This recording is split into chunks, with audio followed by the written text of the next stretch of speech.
Alright, more Pokedexing. So, chat, I found out last time I uploaded. The FNAF 3 ending song actually is copyrighted, so yeah. But it doesn't really matter because, like I said, that entire VOD is just like mundane work, so it's completely skippable, and I wouldn't blame anybody for skipping it.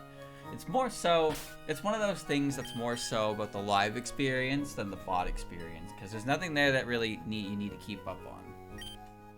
That's all. So, let's head to the Safari Zone, chat. Okay.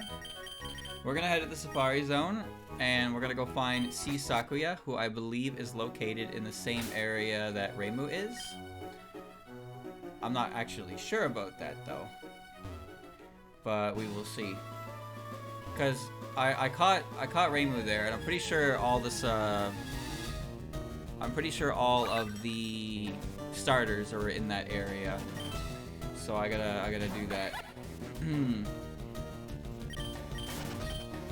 So yeah, we're just gonna chill out. Yeah, no, chat, Mario RPG is out tomorrow, and obviously people are playing it right now because every content creator in the world is Australian. You know how it is. I'm not interested in watching anyone. Here, how do I say this? The people that I am interested in watching play that game are not the people who would play that game a day early. That's probably the best way I can say it. You know, some people play it early because they're excited. Of course, they're excited. They want to play it early. I get that. But some people also play it early because it means that it's oh, I needed you, made me nice. That means they're the one-stop shop for content, baby.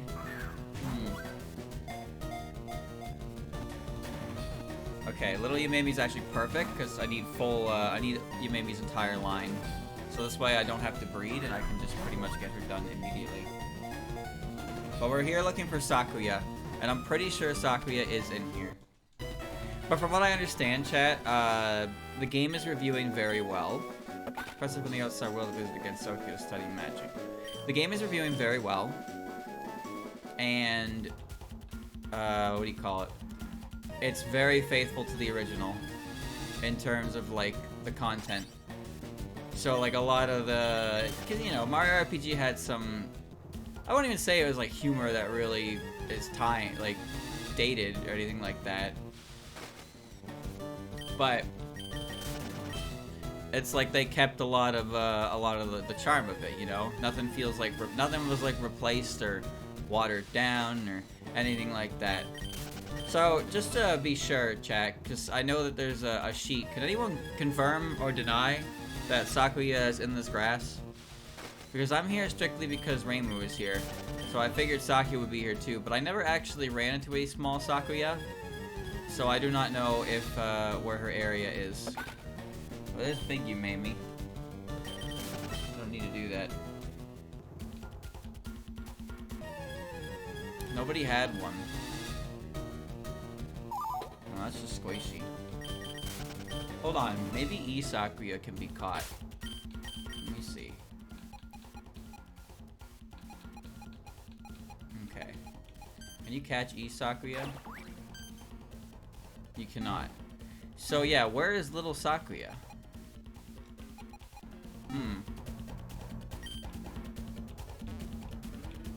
I don't know, I never fought a trainer with little Sakuya, so I have no idea where she'd be.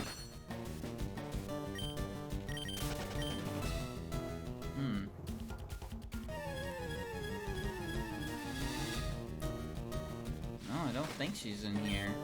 Each patch of grass has about 4 or 5, right? Maybe there's a readme I can check out. Let me see. Let me see. Helpful links. Boneka overview. No, not. General Boneka overview. Is that the one? Read the documents. Okay.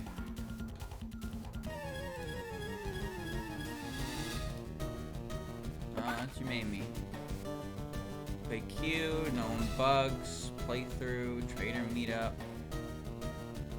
No, I don't see anything in the folder. Okay.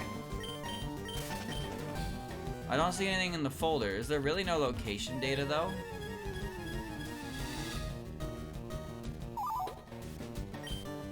So it is in here somewhere.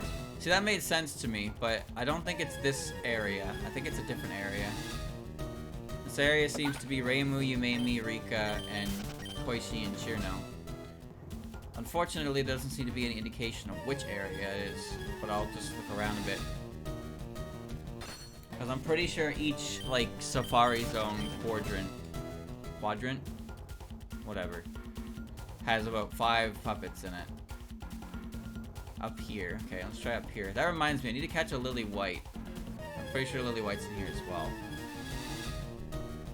Regular Yugi, alright. I haven't had a puppet run from me yet, but if I do find a shiny, haha, we will, you know, we'll let the save state. Rikako, I need Rikako. Okay. You are needed, so let's get you. Okay, that's another one down. Good. Never mind. Never mind. Let's keep going. But yeah, chat, does anyone know when the Mario 1000 Year Door remake comes out? Regarded as a heretic by most people due to her firm stance on scientific logic and reason over magic. I don't know when that comes out, but that game I wouldn't even say I'm cautiously optimistic for. Just based on what they showed, I'm pretty sure that's gonna be just fine. Because 1000 Year Door is one of those games that if they re-release it, I don't think they really need to change much of anything. Because that game is, you know, it's really good. And it kind of sounds shitty to say, but I think it's better for considering it's Paper Mario. Oh, there's Kassa, nice. Okay, I need you as well. I think it's better Paper Mario wise.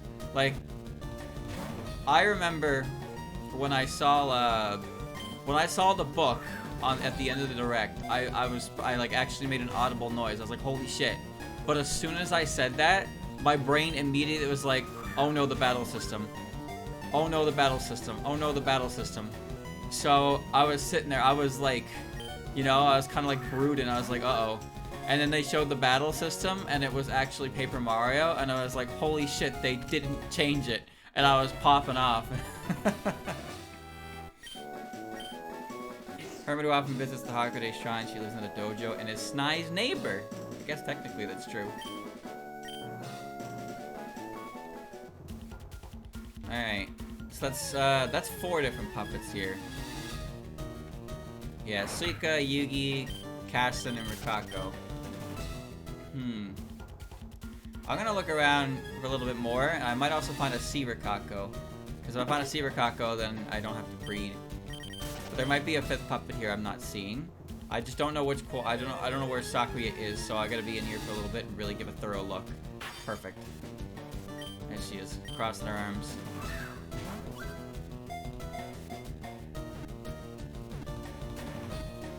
I can understand that some people would look at the 1000 Year Door remake and be like, if they change literally nothing, up-res the graphics, and charge full price for it, they're the type of person who believes science is more important than magic. Yeah, it's kind of annoying. I don't think they're not going to change anything, but who knows? Who can say for sure until, you know, the time comes? Nobody really knows. But given Paper Mario's track record, I'm more than okay with just, like, you know, testing the waters, I suppose. I don't know the best way to say it, but it's like, see how people feel about the new Paper Mario, or like the old Paper Mario, sorry.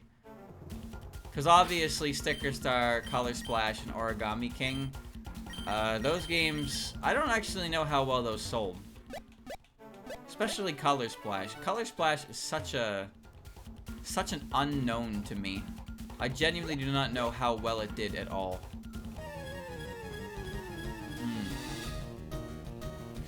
Okay, yeah.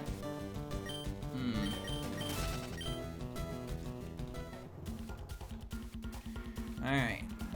Ah! Color Splash was a Wii U game. People were giving it credit for fun dialogue, but other than that, like, the game...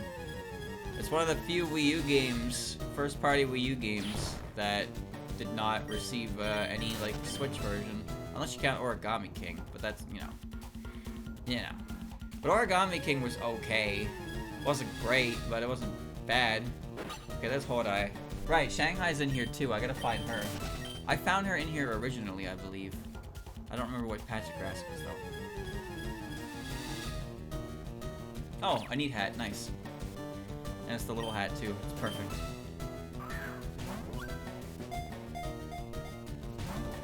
Like, the only thing I think Thousand Year Door really needs in terms of remake is maybe some quality of life stuff. But even then, it's like... Thousand Year Door is a great game.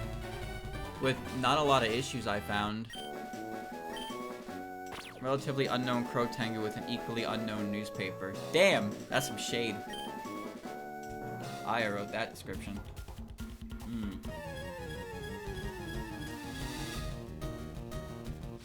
There you go.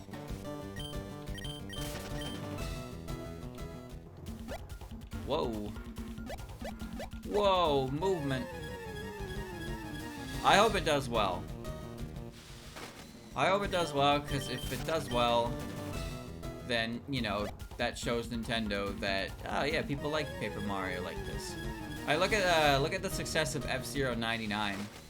People are really holding out hope that F-Zero 99's initial reception is going to be looked at, and Nintendo's going to be like, well, golly gee, I guess people do like F-Zero, and then they're going to release Mario Kart 9 with Captain Falcon DLC.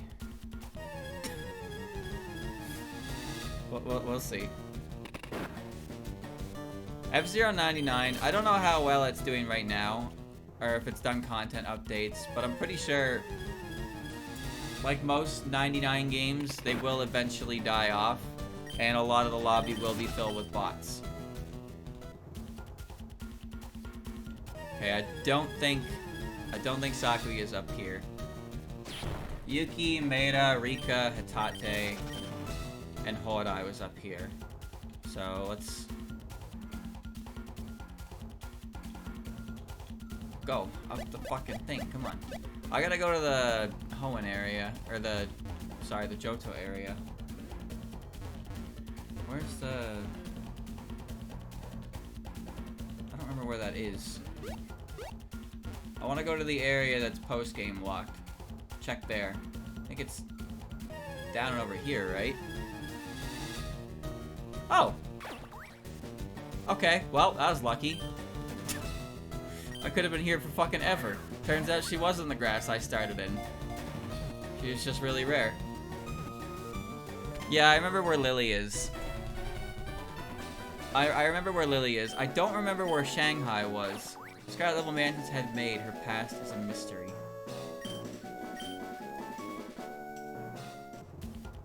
I'm 99% sure I ran into Shanghai in here. And I either ran from her or something. I don't remember what I did. But I can't remember which grass she was a part of. I don't think she's in the water. Oh, Shanghai was where I was? Past the acrobike area? Well, let's go get her first then. Kadamas are here. I'll get her and then I'll grab Lily on the way out. Because I think that's about everything in here that I need at that point. The speed bike slope? Oh. I don't even remember where that is. Shit, where is that? Is that in the post-game area? Or is that to the left? I'm not very familiar with the layout of Hoenn. Where is it? It's left of the water pond. Okay. Alright. Let me go back. Jingle jangle. 18 orbs left. I got it. It's over here.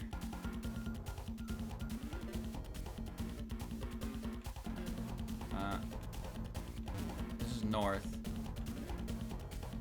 No. God damn it. Thank you, Cider Citrus, for the resub. I'll figure this out eventually, chat. Just give me a fucking second, okay? I'm struggling. Where the hell is it? The pawn in the bottom left? Oh my god, okay. Where am I going? Where am I being taken to?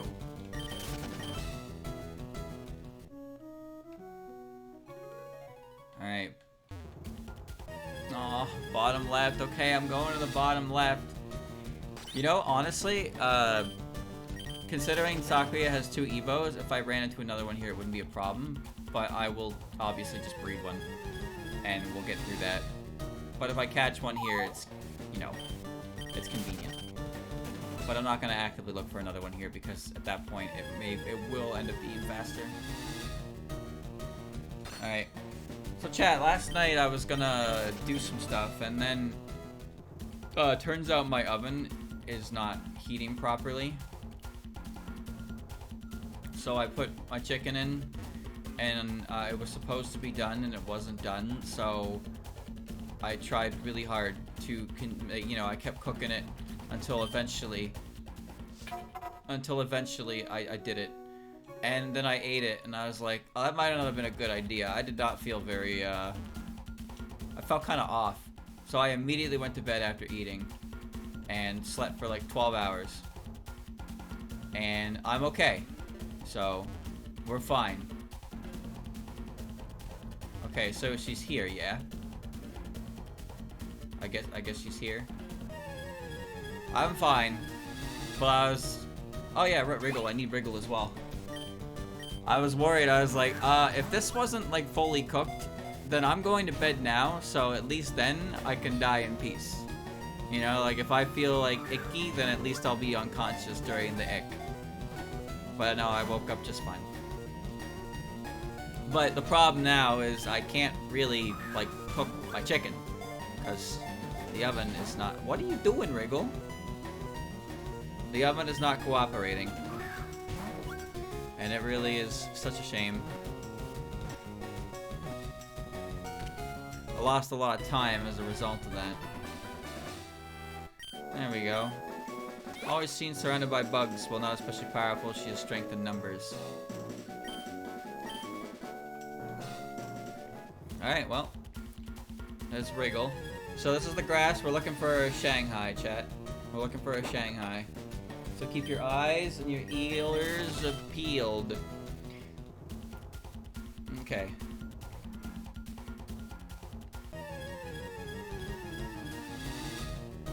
No. I can't say there's much else. So, Chad, I did hear that there's a bit of a little bit of controversy with the Game Award nominations regarding Mario Wonder. I think a lot of people don't respect Mario Wonder, and the fault of that is more so because we passed like 4 or 5 2D Mario games. Okay, what the fuck are you? Hikariko. Well, I know who you are. Well, okay, this is a lucky find because I hadn't seen this thing before. See, Mario Wonder seems to have some kind of reputation to it of just being another 2D Mario game, and it is a 2D Mario game, but it's a 2D Mario game that has a lot of stuff going on with it, and is very, you know, I'd say over the top, off the walls. It's fun. Powerful fairy from an earlier age. Despite her intimidating appearance, she's relatively easy to defeat. Yeah, you say that. Hikariko. Okay, there we go.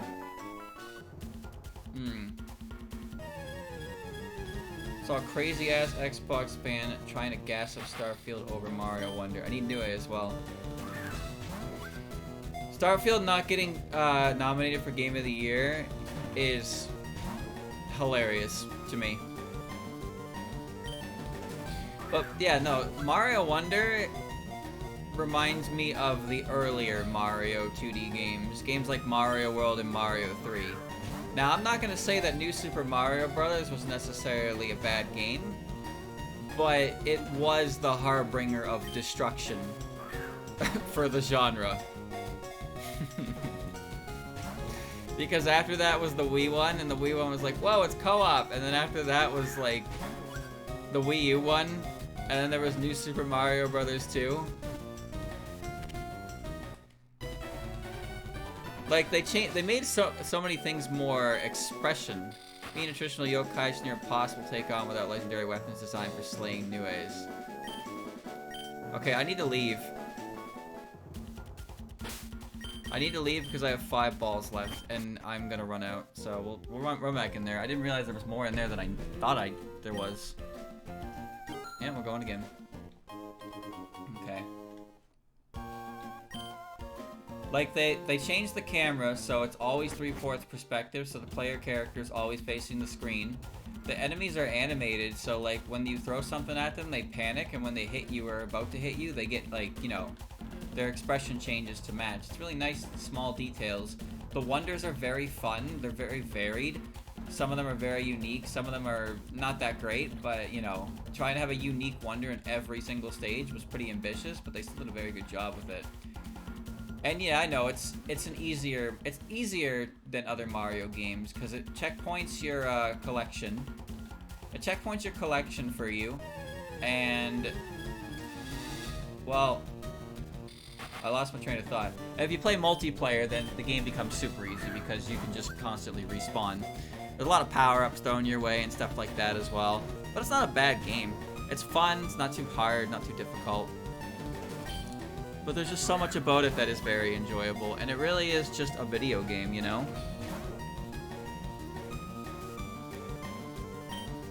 It's a video game. It's a nice, fun, good, old-fashioned video game. Anyway, can you stop doing that? Stay in the ball, you little shit.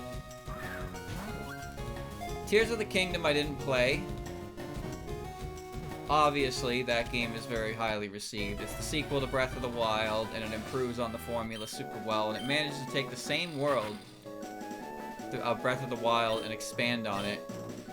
So, that game, I'm not surprised, is being nominated. I don't think it'll win, though. You don't need to complete the game with every character. That's true. Honestly, that was one of the stupidest things in 3D World, was to get a character stamp, you had to beat every level with that character. Which means you had to play the game 5 times over, which is just not good design. That's why I'm pretty sure 100% runs don't count those stamps towards 100% because they are extremely tedious. Anyway, I don't think Mario Wonder or Tears of the Kingdom are getting Game of the Year. I honestly think Baldur's Gate 3 gets Game of the Year, because Baldur's Gate 3 was such an astronomical success that broke out into the mainstream despite it being such a niche, like, you know, game. It's like D&D, the video game. That feels very niche, but it broke out and became huge with so many people. In fact, it was so successful that there are a lot of developers that were very sour about it. And honestly, if Baldur's Gate 3 doesn't get Game of the Year, then it's probably their fault. But no, I think that game's results after release speak for itself. You know, it won all those golden joysticks as well. Like, that game, I never played it. I'm not going to play it. I don't particularly care about it. But that game was a huge fucking success, and I wouldn't be surprised. I just wouldn't be surprised. I would expect it to win Game of the Year. Now, the games I don't expect to win Game of the Year: Alan Wake 2. That game's been out for 2 weeks. I don't know anything about it. I don't know if it's good. I think it's pretty solid, but I do not care. And Spider-Man 2, I care so little about that game, because I do not like the studio behind it. I really don't. And whatever that last game was. Whatever that last game that was nominated for Game of the Year, because I don't remember the last one. The Spider-Man 2... Alan Wake. Oh, RE4, right. Yeah, it's not RE4. I fucking love RE4 Remake. It's not Game of the Year. It's not. Firefly yokai command insects to do her bidding. I actually forgot. I don't know, I just think the fact that Baldur's Gate 3 was such an astronomical success in the way it was speaks already for like what deserves Game of the Year. Cause chat, when you think Game of the Year, what exactly are the qualities of a game that receives the title Game of the Year? When I think of that, and I think about what Baldur's Gate 3 did for like the entirety of the month it released, I think, yeah, that game. And don't get me wrong, RE4, I fucking love that game. The remake was phenomenal, and I would say I like the remake more than the original because of everything it does. It's just such a goddamn good game. The way it like fixes up the story as well. And like even the Separate Ways DLC was phenomenal. One of Alice's many dolls used in stronger spells often thrown as a bomb. Boneka. It's a very, very, very good game, and I would recommend it to anyone.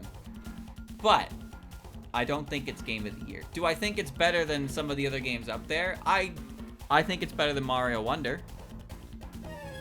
But I really like Mario Wonder. Nice, there's the lead. RE5 remake will be a thing. Of course it will. Here's the game of a similar boat when it releases pretty much the conversation. Yeah. Yeah, I could buy it. Fair the Heralds are coming to spring, charming and enthusiastic. But that game had hype, right? Like, that game was coming off Breath of the Wild, one of the most successful Zelda games to date. Whereas Baldur's Gate 3 really was just like, hey, this is happening, and then it happened, and it was like, holy shit. Like, think about how much buffer room Tears of the Kingdom had over Baldur's Gate 3 before release. You know what I mean? You know what I mean when I say that? It's like, people were anticipating Tears of the Kingdom for fucking years. There was so much hype for it. So like, even if the game was terrible, it would have made a huge amount of sales in opening week easily. And obviously it was still good. But I'm thinking like Baldur's Gate 3, there are people who were excited for Baldur's Gate 3, but I don't think nearly as many people who ended up getting it were even remotely interested in it prior to its release and seeing like, oh shit, wait, this game's actually kind of cracked. That's kind of what I mean. Because first, you know, Tears of the Kingdom, of course, again, Breath of the Wild, one of the best Zelda games, highly rated Zelda games in quite a long while. And, you know, Nintendo as a company as well. A lot of factors. A lot of factors. So that's why when I think of Game of the Year, Baldur's Gate 3 is the first one that comes to mind. Why doesn't that affect you? Are you a fire type? Why? Okay, that's fine. So yeah, we'll see. And again, you know, chat, the Game Awards, it doesn't really matter who wins them. We all have our opinions. Some people think that Final Fantasy 16 deserved to be nominated for Game of the Year. Maybe it would have if more people owned the system to play it on. Ooh, ooh, streamer, don't say that. But, you know, in my personal opinion, at least half of the nominees deserve to be there. All right, that's my professional opinion. I have no opinion of Alan Wake 2 because I didn't play it. I do not really like when they put games up for Game of the Year that are less than 2 months old by the time the Game Awards come out. And, well, that's gonna be both Mario Wonder and Alan Wake 2. And I guess Spider-Man as well. Spider-Man 2 got nominated. Man, the older sister of Yatsuhashi, but they technically aren't blood related. Chat, I have no opinion of the Spider-Man games because I've never played them, but I also have no opinion of anything Spider-Man related over the last couple years. My last Spider-Man was the Spider-Man movie with Tom Holland. However, my Spider-Man is Tony Maguire. Yatsuha. That's my Spider-Man. Andrew Garfield. I watched those movies. They're fine, but Tobey Maguire is my Spider-Man. Up and away, Webb. I never saw the Spider-Man crossover movie with all three of them. I probably will at some point. It might be like the last Marvel thing I watch ever. Just because I want to see old Tobey back, you know? There you go. There you go. The younger sister of Ben Ben, but they technically aren't related. So I'm looking for Yoki and Merlin. And if I had to guess, I would say Yoki's probably at the top of the tower. Because I don't think he's outside, because I was out there for a long time looking for other things, and I didn't run into him. He might just be a super rare there, but we gotta find Merlin.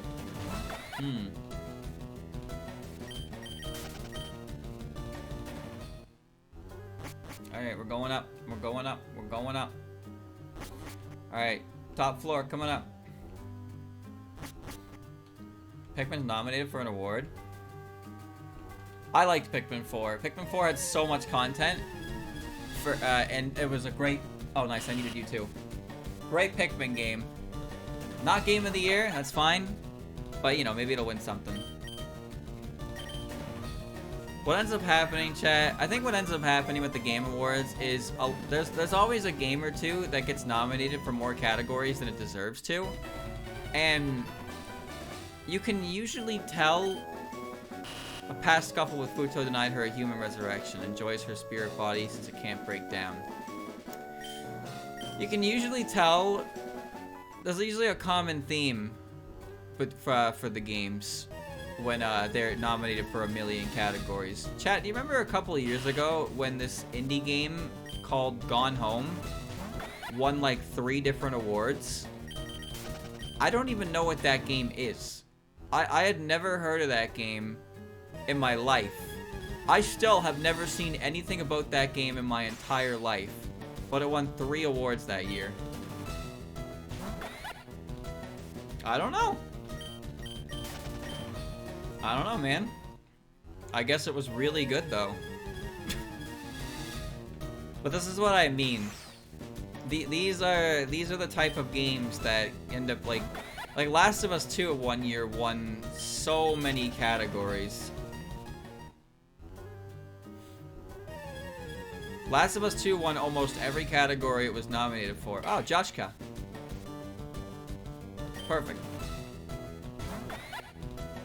And I don't think Last of Us 2 is a good game. I never played it. So, but I do know that that game was the hottest controversy on the block for a solid forever. So, the fact that it won so many awards leads me to believe that the people voting for that were not, you know, people who play games.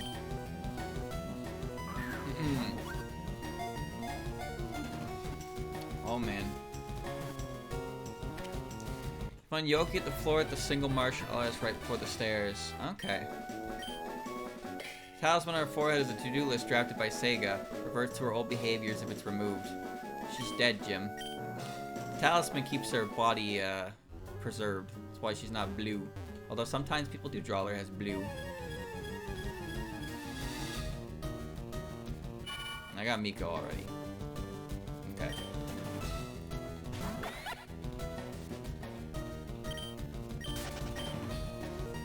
Either way, I was watching that Game Awards. I was watching that Game Awards on stream, and I remember one of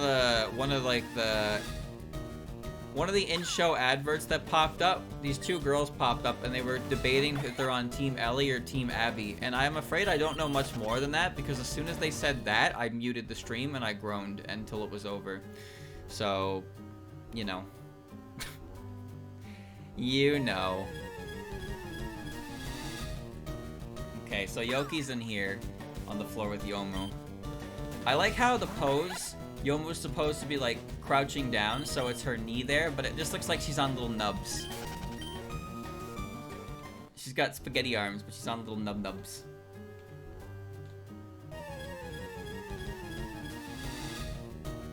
There's Yuko. Well, this is the Game Awards, chat. Like, this is not new. This is not new for anyone. We all watch them. We all talk about them. We all complain about them. But at the end of the day, we're all still watching them. We all want some weird kind of validation from these awards, but at the same time, it's like if something we don't want to win wins, then it's, you know, it's all, we cry foul, we cry bullshit. We cry, it doesn't matter. But then a game we want to win wins, and it's like, yeah, deserved, yeah, good stuff, good shit. It's such a, we're all so backwards. The mirrors, I've only seen one mirror. I actually forgot about that thing. Are the mirrors on this floor? Both of them? Or are they on a different floor? This seems like it's only gonna be the 3. They are on this floor? So there's 5 Pokemon on this floor then. It's Yomo, Yuuko, Yoki, and the mirrors. Okay, so we're gonna be in here for a little bit. Okay, no problem. We will do.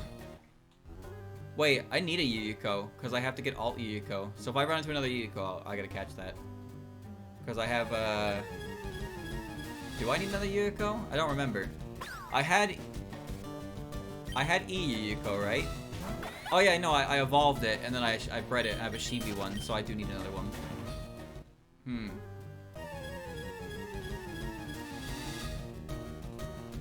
Okay, so I'm looking for 3 puppets on this floor then. I'm looking for Mirror A, Mirror B, and Yoki. And we're gonna run into a ton of Yomu and Yuuko. Now chat. It's all Yomus. I actually have not found Raiko. I forgot about her. Her being here makes sense. What floor is she in? There's Yuuko, okay. I assume she'd be on the first floor because that's where Yatsuhashi and Benben are. Each floor tends to be grouped up. So the top floor was Seiga, Yoshika, Miko, and Tojiko. So, you know, that's total 13. This floor seems to be PCB, plus the mirrors. The first floor is Benben Yatsuhashi. And then, you know, the prison rivers are somewhere as well. Raiko's should be stairs further down. What floor? Like floor 1? Floor 2?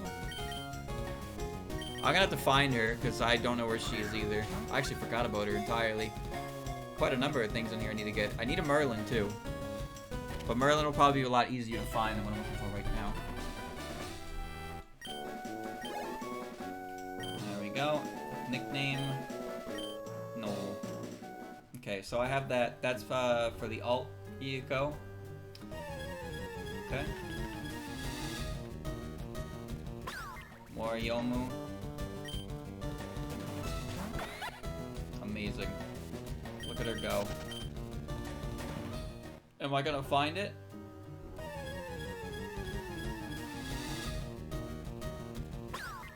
I need larger Yomu. Big old man Yomu.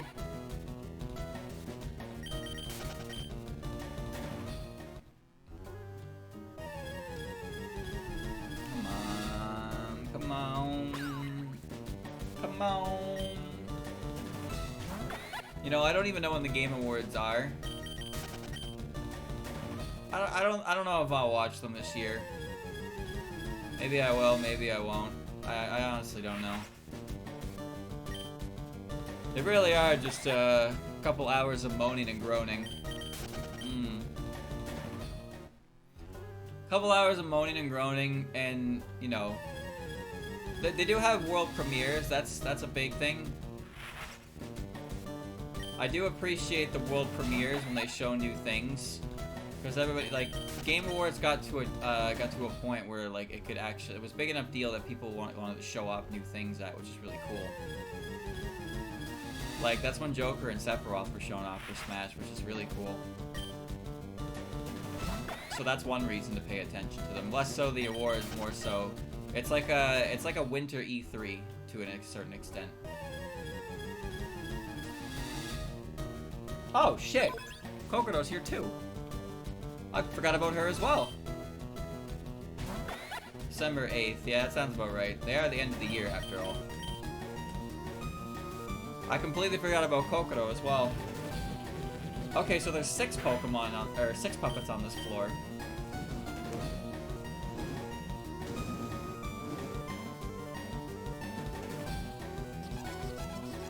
Yeah, theater dance.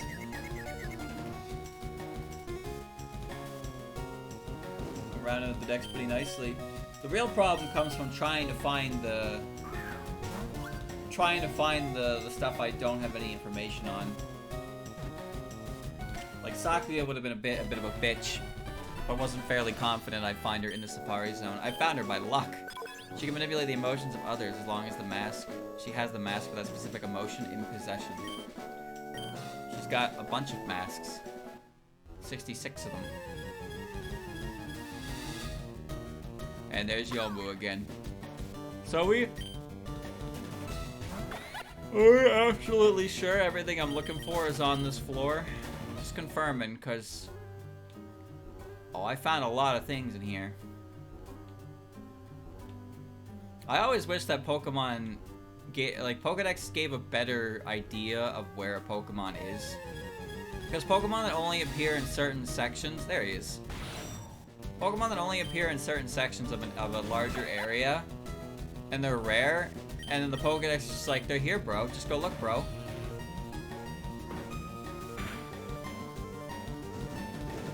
Alright, let's grab Yoki. And now I have to find the mirrors. So you're absolutely positive the mirrors are on this floor. Are you sure they're not on a lower floor? And again, I don't know why Kokodo's here. Alright, there's Yoki.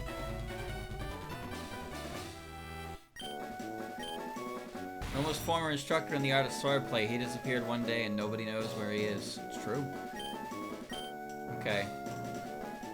So they are here. Both of them are here. Guaranteed. 100%. All fact, no fiction.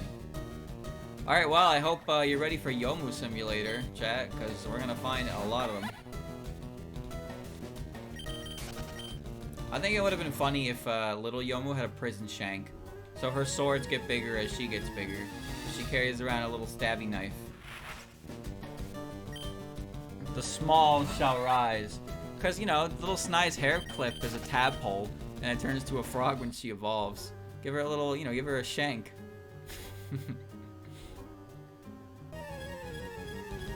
Alright. Who wants to place a bet? Do I find it in the next 10 encounters? This is encounter 1.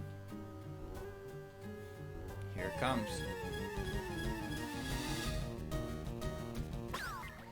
Nope. Alright. Going on to encounter 2.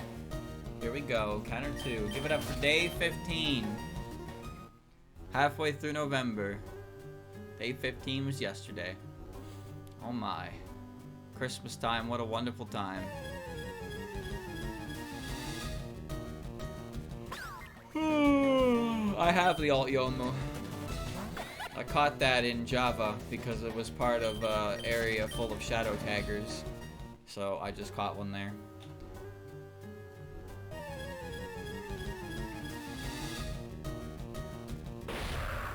Okay, I found the dark mirror, chat.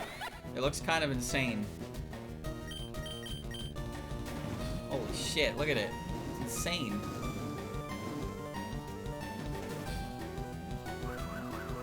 Agility. Yeah, that's fine. Alright, now we chuck Ultra Balls like a real winner would. Put the mirror in the ball. Alright, I'm telling you right now, if it gets to half HP and I haven't caught it yet, I'm save stating. That's just what's gonna happen. It's a dark mirror. Oh man. Oh man, oh man, oh man. Chad, I want to play a Pokemon game that implements overworld encounters. I do. I saw the proof of concept last time we had this conversation, and it looked awesome. Just have Pokemon sprites pop up.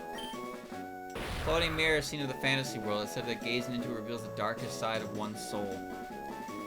Now, what's cool about that is, like, correct me if I'm wrong, chat, but don't, in Heart Gold and Soul Silver, when you have a shiny behind you, you can actually see that they're shiny, right? Oh my god, really? Wow. I asked because I don't remember if that was the case, because I didn't really have shinies. It is the case. Okay, so if you had Heart Gold and Soul Silver with this overworld mechanic, you could definitely do shinies like that. You just gotta pay attention to them like that. That'd be awesome. That would be so cool. I would love to see that as a game. But yeah, all we know is, all that really exists is a proof of concept. No ROM hack has made a game featuring them. I know Let's Go does it. They all the overworld ones do it. Like Scarlet Violet, Arceus. Actually, I don't remember if Sword and Shield did it. Arceus made it more clear with like a sound effect, but I don't remember the sound effect, so I have no idea. Scarlet and Violet did have overworld shinies, but they didn't sparkle unless you engaged in battle, which is really cool for the Pokemon that are smaller than your finger. But well, you know, I've noticed some really, really subtle shinies before in my time, so even though I complain about not being able to see that shit, I always manage to spot that shit. And if I don't, well, ignorance is bliss.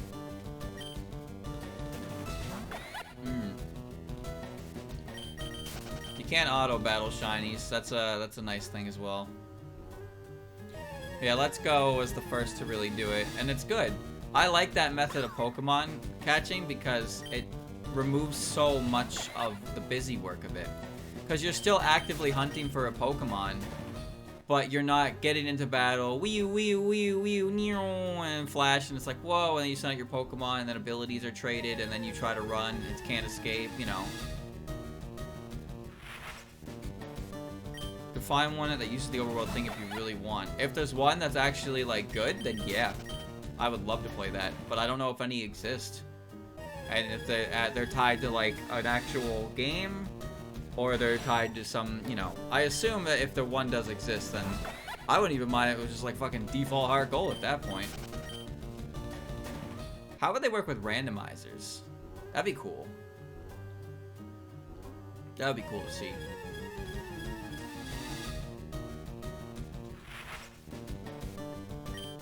Now, I found one of the mirrors, which is actually the mirror I hadn't seen before.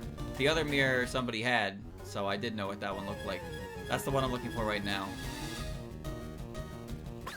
But instead I'm gonna get 27 Yomus. Also, chat, I found that mirror in 10 encounters, so I won the gamble. Luckily for you, we didn't bet anything, but goddamn.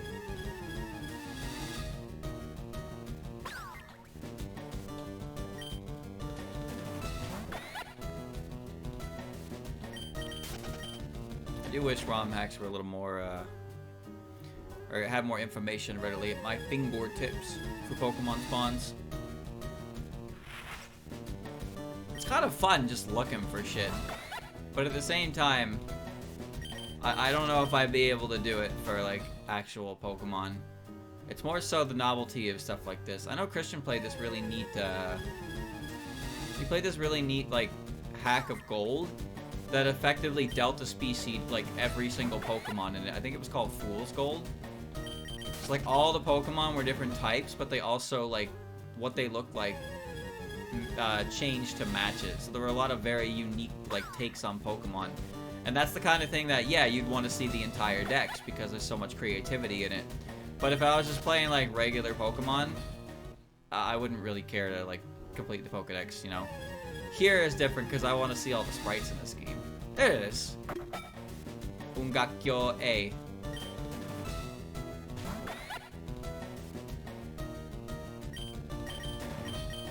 Alright, we load. There we go, alright.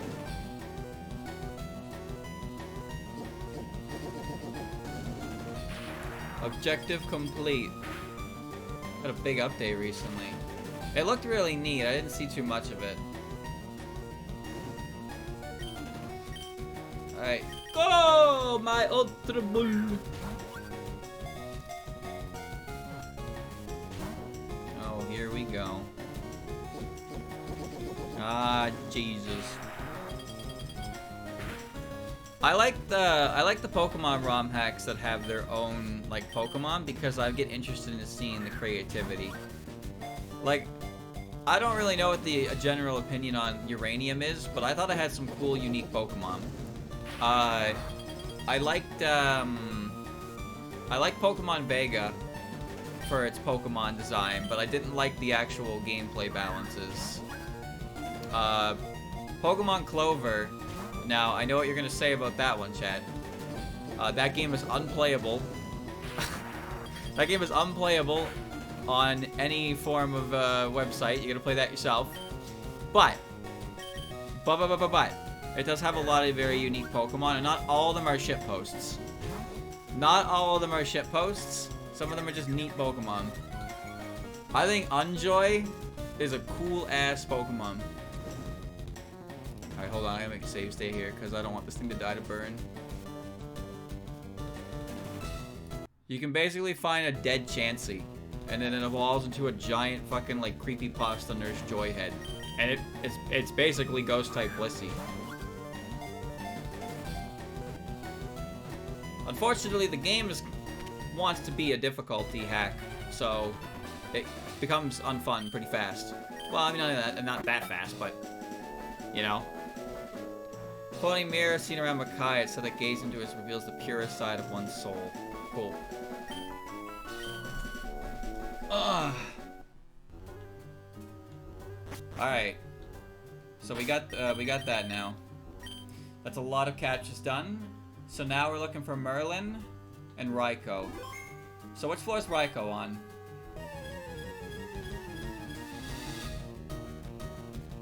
Okay, this is Kogasa. So Raikou's here. Okay, so Raikou's here.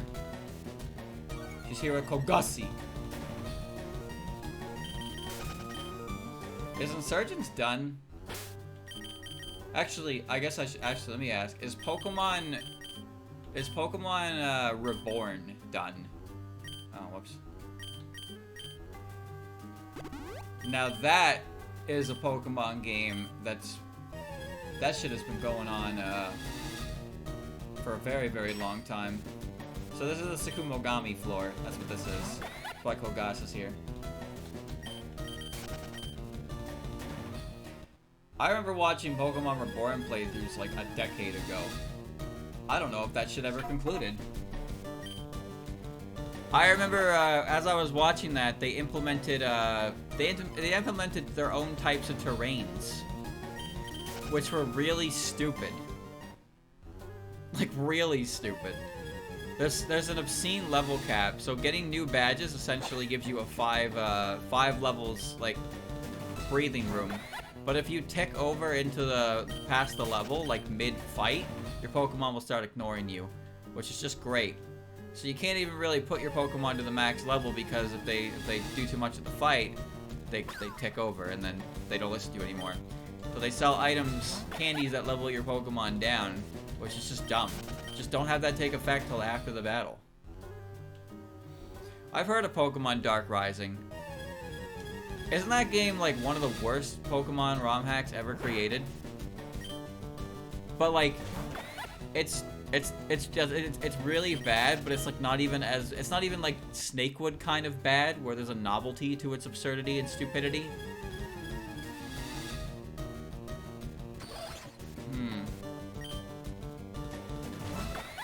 Reborn boss battles are against the player, they cheat. See, I don't know. I stopped following any playthroughs of it, and like I said, I have no idea if they ever finished it. But the way the game kept going, and like as it went on, I was just like, this looks frustrating. It's not a good idea. Having contempt for your audience is not a good idea when you're a video game. Snakewood's so fucking weird. I don't even know what Snakewood is. Like, I know what it is, but I have no idea what it is. First, it starts off and it's like, whoa, Zambies. And then it's like, what the fuck happened in it? Like, what happened to that game as it was going? Seriously. It makes no sense. I like how they created this floating eyeball monster, and they were like, ah, it has no weakness, and it has Wonder Guard. It's like, okay. It's really stupid. There's Raikou.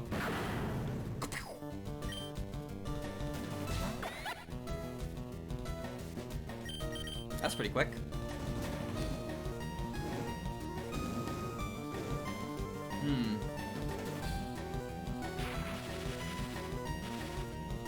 I prefer my Pokemon games to be fun, personally.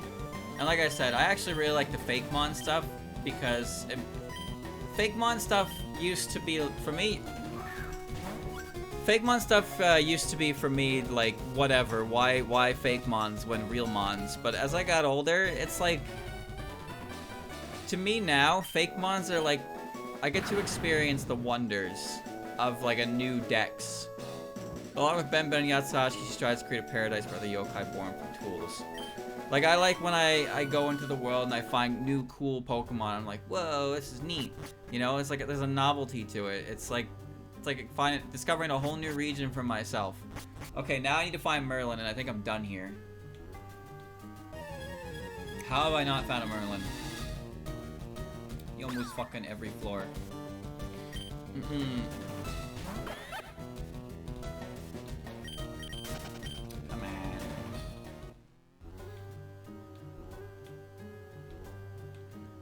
Merlin's on the bottom floor. Okay.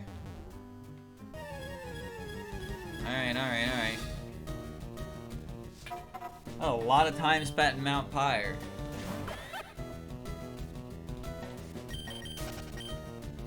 I played Uranium before it was finished. Like, it was like 7 badges were up to 7 badges were done. I never actually got to 7 badges, but I thought it was kind of cool. But then it came out, and then it went out, and it got C and D, and then I guess the general reputation of the game was like, it's bad. And I was like, how is it bad? What happened?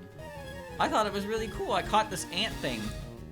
I caught this ant Pokemon, and it was terrible. But if I leveled it up and got the magical MacGuffin, it turned to some legendary queen ant thing.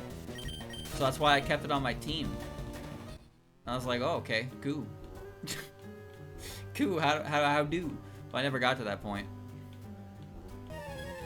I never got to that point.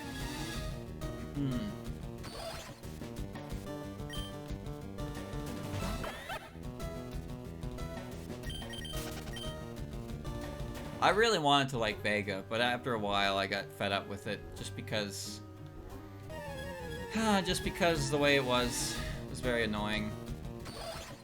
Like, catching new Pokemon was cool, seeing new Pokemon was cool, but then I get to a gym leader and I get hard stuck because they out-leveled me and they had actual moves, and I was just like, come on now. It just got frustrating. That's what I didn't like about it. It always just felt like I was always over-leveled versus regular trainers, and then I get to a gym fight and I would be under-leveled. And I was like, how does that even make sense? Like, I remember the fighting type gym leader using some fucking Kappa thing, and it just had Drain Punch and like a bunch of other like actual real honest-to-God moves.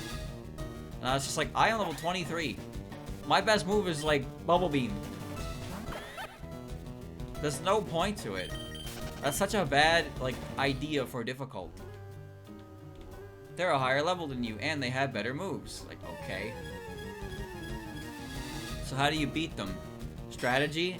No, you dumb bitch. You hit them with hacks. You Toxic Stall. And then you use potions. Prove you're the better trainer. I do not like when I have, you know, you have to resort to a dirty fight to win. There's no strategy in that. You know what a competitive battle is, chat? All Pokemon are the same level. So, you know, they're all the same level. You have access to the same, like, move building. That's a competitive battle. But ROM hacks are like, competitive battle, and you mean I get to press Flamethrower and you get to press Water Gun? It's like, okay. Sometimes it's just, I don't know. Sometimes it's a little more extreme than I'd like it to be. Like, you're playing with half the deck, but they're playing with, they're the house, you know what I mean?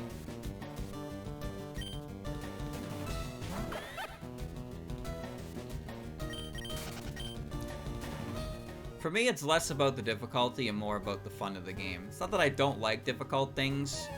I just find that Pokemon is one of those games that when people try... Where the fuck is Merlin, dude? When people try to make a difficult Pokemon game, the result is often an exercise of frustration.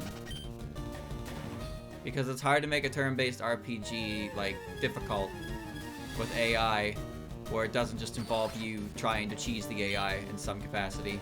Because they always have items you don't have access to, moves you don't have access to, stuff like that. They're higher leveled as well. Just all kinds of shit like that. Puppet Dance is kind of annoying. Because I like Puppet Dance performance a lot, but the AI, the way the AI works in that game is really annoying. Because it reads your it reads your input, but sometimes it doesn't read your input like correctly. So you can't really like outplay the AI. You have to attack what's in front of you, but like they also pick their move based on what you're picking. So you just, you know. So a lot of the time it's just, you just kind of switch around a lot and they like let them attack into something. It's just really slow paced. Like if it was a human, it'd be more engaging because you'd actively be trying to make progress in the fight, but the AI doesn't actually give a shit about making progress in the fight. They're just gonna keep pressing buttons until something happens. And it's just like, ugh. You found one that uses overworld encounters? Really? What is it? What is it? What is it? What is it? What is it? Took you a while to find it. Must mean there's not very many of them.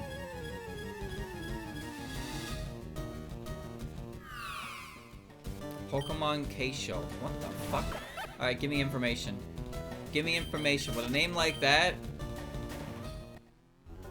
Is it a new region? Is it original Pokemon? What's going on with it? I imagine it's not original Pokemon because they had to make overworld sprites for every single one of them, and that sounds like a pain in the dick. But give me the deets. Give me the deets. Give me the oh god, what are they called again?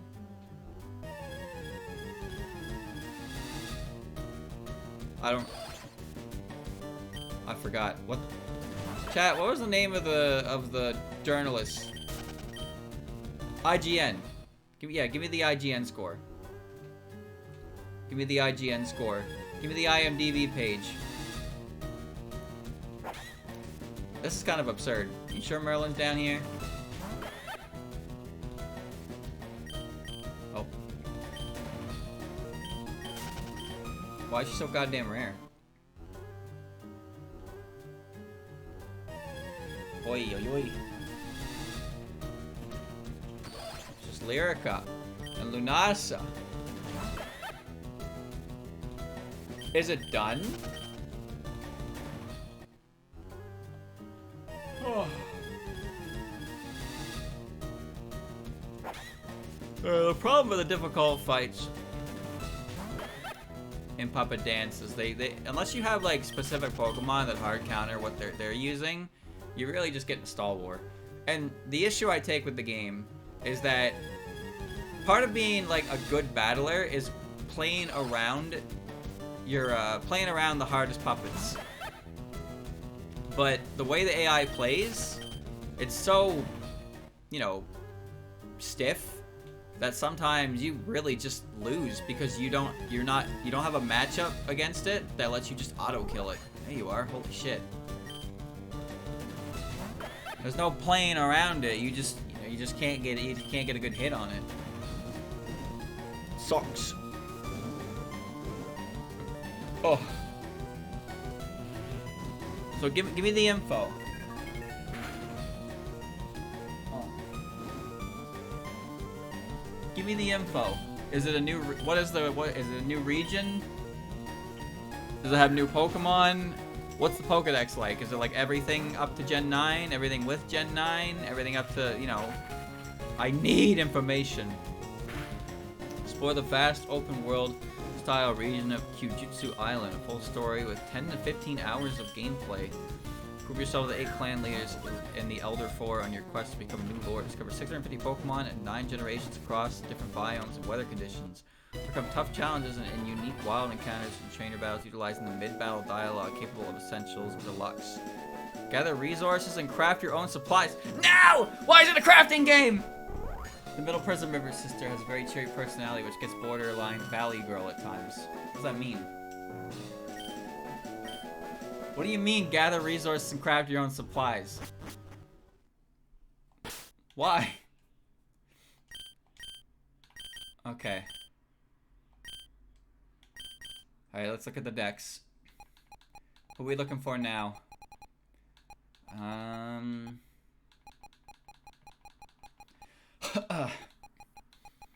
We need Alice. I think we're gonna need a few Alices. Really? Wait, I ran into you there, didn't I? And I was like, oh, Alice, neat, and I ran away. Fuck, you're a rare encounter there, aren't you? Yeah, that's right. Yeah, that's... Oh, God. You can craft it like Propels, so like Arceus.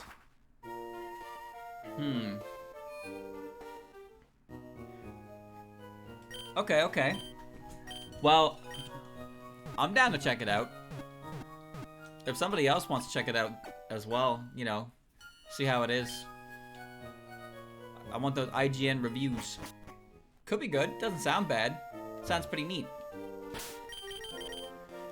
The only thing I'm worried about is they never, like, is there a difficulty warning? Is there a difficulty warning to it? Is there, like, you know, experienced only, or like this game is hard? Like, I need the informations. Why is the route like this? There's level scaling. Really? Really? I need 3 Alice. I know. But I'm not catching 3 Alices. I'm catching 1 and I'm breeding it. Like, you have any idea how long it's going to take me to find 3 Alices? Oh, I actually don't have Nazarene. That's one I need.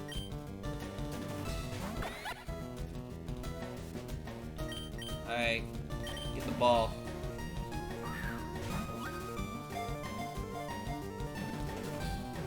I'm curious about the level scaling bit. I guess if we hit level 100, everything's level 100. Not inherently a bad thing. I'm just curious how it works because, like, if boss battles are supposed to be higher level than you, and you level up and then they're just always going to be a higher level than you, it's just going to be, you know, at that point, what are you doing, right? At that point, it becomes a game of, you have to get this Pokemon for this situation. I don't really like when I have to go out and create a whole new team for a gym. I much prefer to be casual and just take 6 Pogies that I like and run with them. But if the game is like, haha, you will never beat this because no matter how much you level up, they will match. You know what I mean? You have to bring this Pokemon because this Pokemon is really good at fighting this Pokemon. I don't really like doing that. Yeah, it's lazy on my part, I fully agree.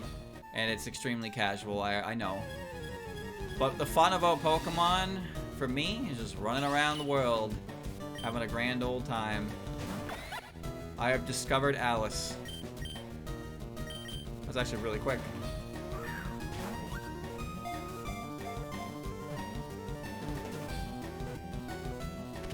There we go. So we got Alice and Nazarene. Girl talented in puppetry dreams of making an autonomous doll. I know I need multiple, but again, I'm going to breed them because it'll just be faster that way. Alright, so we have Alice. Yeah, there's this Alice.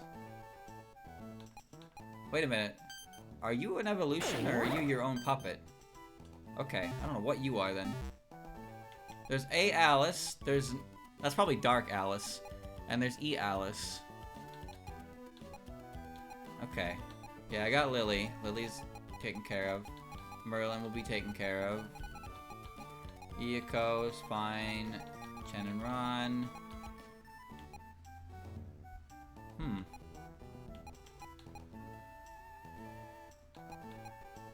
Probably an Ayukari, I guess.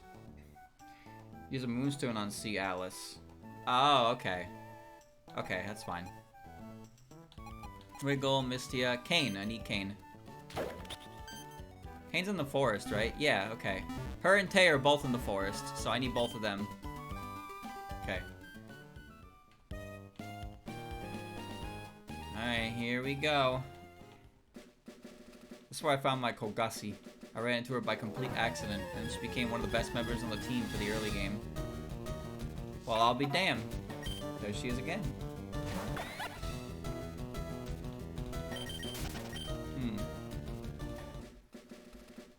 Alright. Pretty sure I found Kagero in here as well.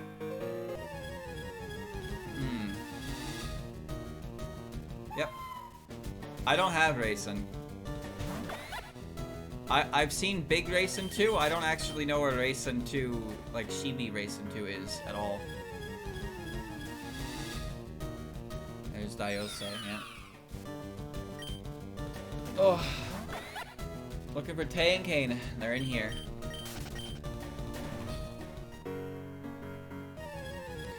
Love that opening riff. Little wriggle, yep. Man, I ran into these things and I just didn't catch them at the time. What a fool I am. I'll know better for next time. Like I said, chat, I'm interested in playing Touhoumon Platinum and doing Pokedex stuff there as well, because I think that could be fun. Because that features every single puppet. The only thing I'm worried about is that that game probably utilizes shards, which means you need a lot of money for shards. And I have no idea what evolves by a shard, which means I need a lot of copies of certain Pokemon. I can't just catch one or two of them. Ugh. What a pain in the apple. Oh, you get Racing 2 by using a stone on Little Racing. Oh. Okay. I can do that. I think I need a new Little Racing, though. That's a breeding sport. Why does a stone turn Racing into other Racing? What's that about? Isn't that kind of weird? Nice. I had a thing in the deck that says how you can evolve puppets. See, that right there is based programming. Straight up. Straight fucking up. Does it show the Pokemon it turns into, or is it question marked until you see it?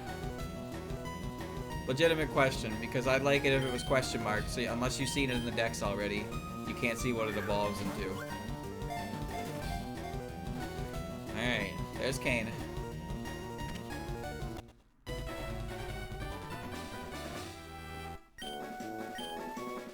Kane lives inside the bamboo forest. No, she doesn't.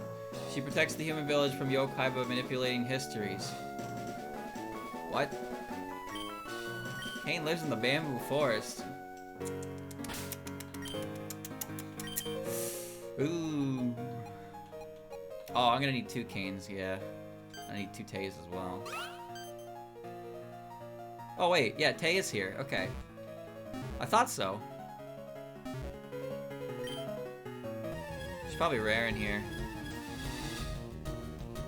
Puppy. God, this little Kagero is fucking adorable. I can just, it doesn't matter. I have plenty of stones. I'll just see which one works. And I'll buy more if I need them.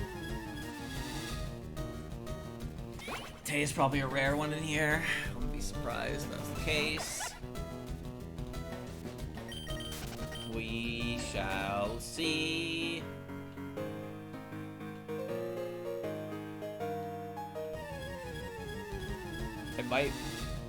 It might be faster to go to the other stretch of grass.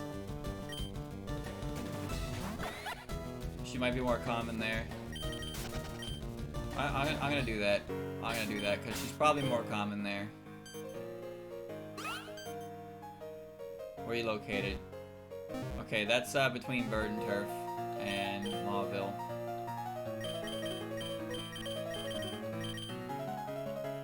Yep. The daycare route. Usually puppets that can show up in later routes are less rare than in the earlier routes. Like Pikachu, for example. Pikachu is very rare in Meridian Forest, but you can find a lot of Pikachus in the power plant. But everybody wants that Viridian Forest Pikachu. Not me. Early game electric type sounds great until you get to Brock. You're like, oh, I can't use you. But then Misty, ooh. It's great for Misty if you chose Charmander. Although if you chose Charmander, then Brock is going to be hell no matter what. Even with Metal Claw, which didn't have Gen 1. Man, they were mean about that one, huh? They really put Brock as the first gym leader. Poor Charmander pickers, man. Both Squirtle and Bulbasaur, there is absolutely no gatekeeping from Brock to those two because both of their stabs are ×4. And then Charmander's just like, I pressed Ember and it did nothing. Oh my god.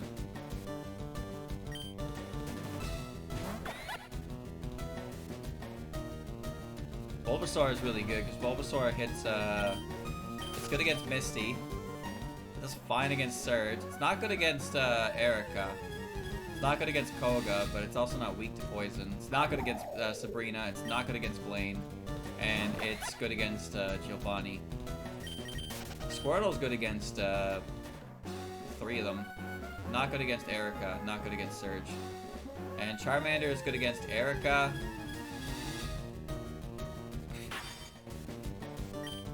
Charmander's good against Erica.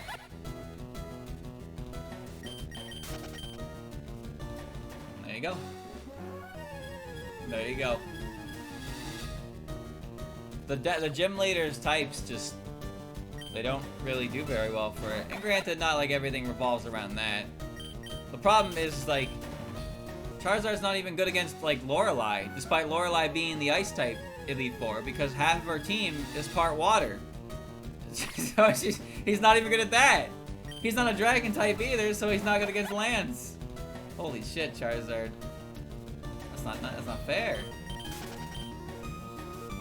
It's not fair. Koga's bug Pokemon? No, that's Gen 2. Koga in Gen 1 has Muck and Wheezing and Coughing. He's pure poison. He has Ariados and Fortress in Gen 2. But he's got no bug types in Gen 1. Because that would mean he would have to have a Beedrill on his team. And ain't nobody in their right mind using a Beedrill at his rank.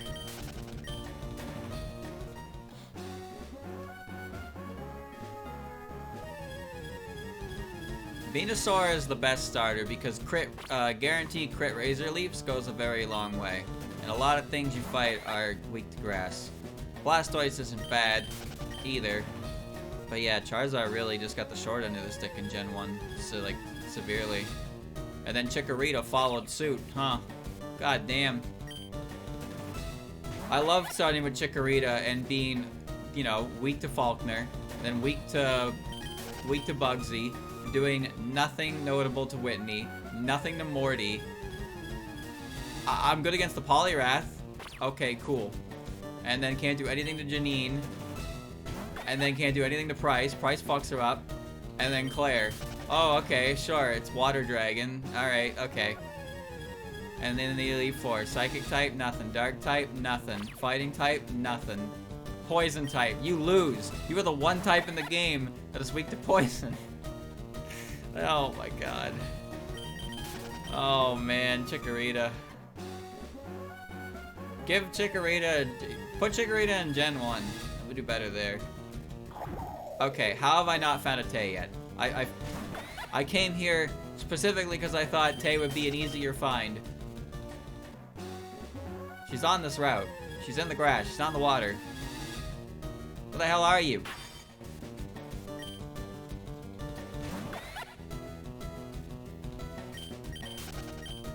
Oi, oi, oi.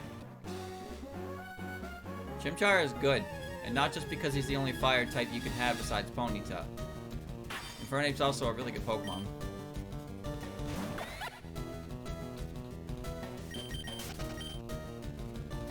Oh. In Gen 3, when Torchic evolves, it does fine against Roxanne. So like, all 3 starters are fine picks for Roxanne. Torchic just takes a little more effort. Brawly is whatever for all 3 of them. It's all equal across the board for that.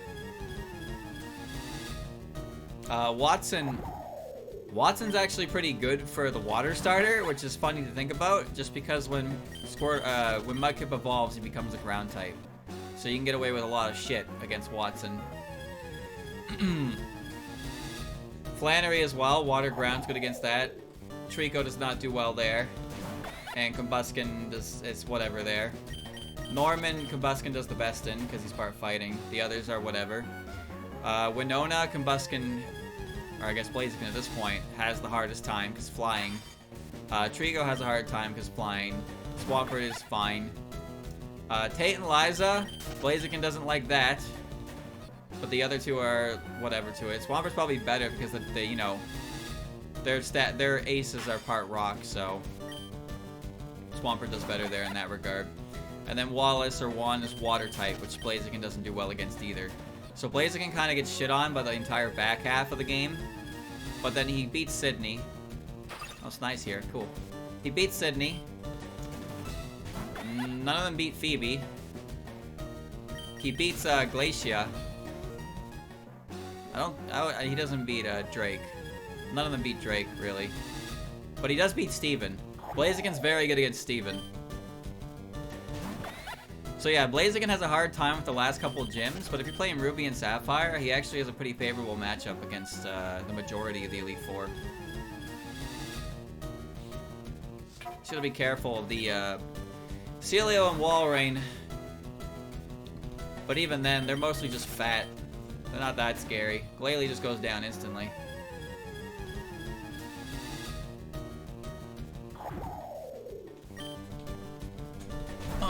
Trico has a much better time in Emerald because of Wallace. I don't know. Hard to say. You'd have to gauge all like the important battles, not just the gym leaders. Okay, I am 2 encounters away from going back into the forest because this is kind of silly.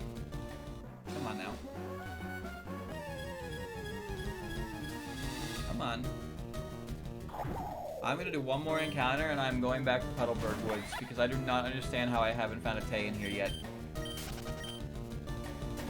I know she's here, the deck said so, but I can't find her, and I know I've seen her in the forest. You know what? I'm just staying here. At this point, I'm committed. Staying right here. We're gonna do a mental reset. I'm gonna go get some water, chat. I'll be right back. When I return, we're gonna find this goddamn rabbit. See you in a moment.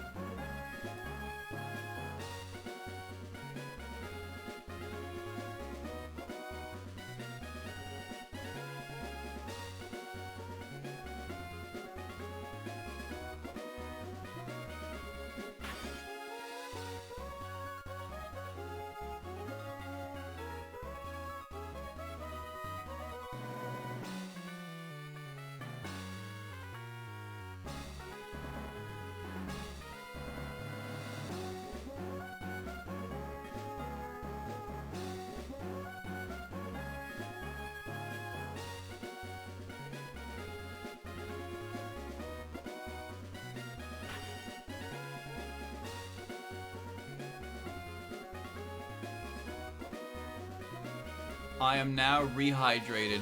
I am now ready for combat. Alright, here we go. This is gonna be it. There's a Snai you're missing, but she's not in the decks. Yeah, you're talking about JK Snai. JK Snai Wallace had. She's not in the decks. Same with Emiko. There's also all the X forms, all the X puppets. Those don't exist either. And I don't even know how to get an X puppet because I got one item that lets me make one. So unfortunately, there's not much I can do about that. That is what it is. I would explain why I tried to find that sprite in the Pokedex, like individual sprite folder, but it didn't exist for some reason. Because it's not actually, it's in the game, but it's not in the Dex. You need to win at the Giga Boneka League.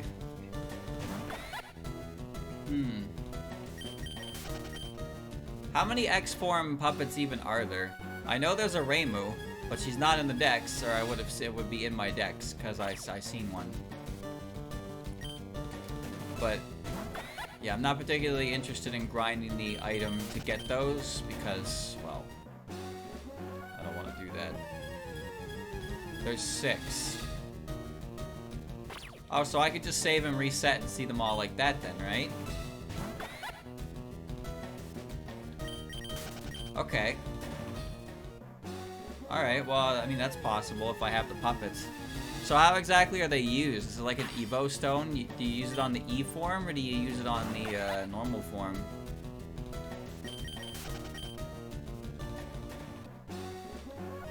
Or is there some kind of weird, stupid requirement for it?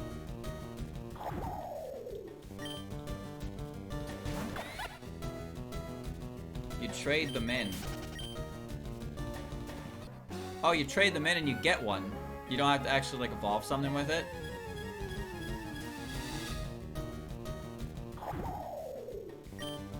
I mean, I have the ticket. I just don't know where to use it. Unless that ticket is specifically for one of them and there's 6 unique tickets or something like that.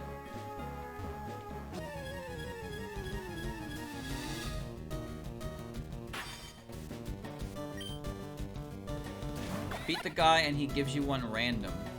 Oh. Well, okay, when you say stupid double battle, what does that entail? What's so stupid about it? What's so stupid about it? Does he use them? Does he use all the X-Mons? Is he a cheater? Sounds like a pain in the ass.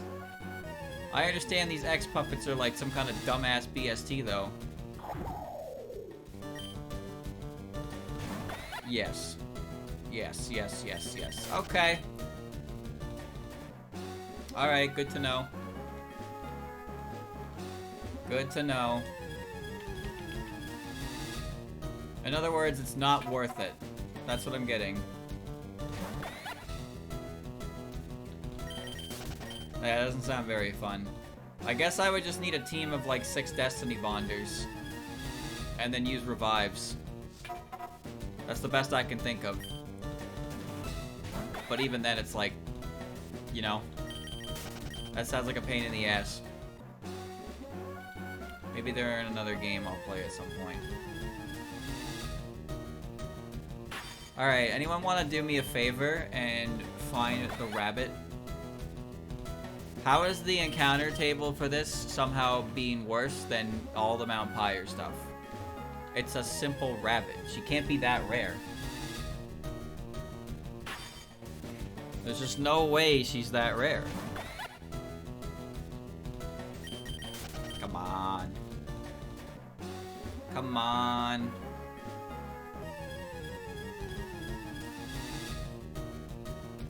That's not the right one.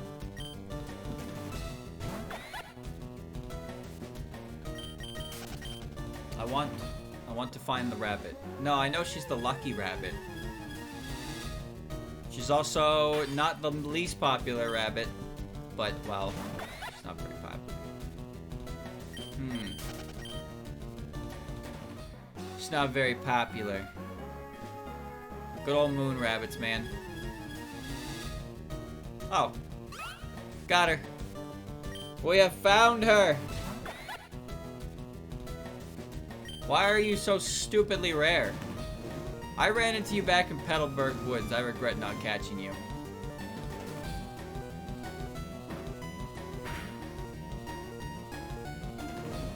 Alright. In the ball, champ. Another one off the checklist. Good stuff.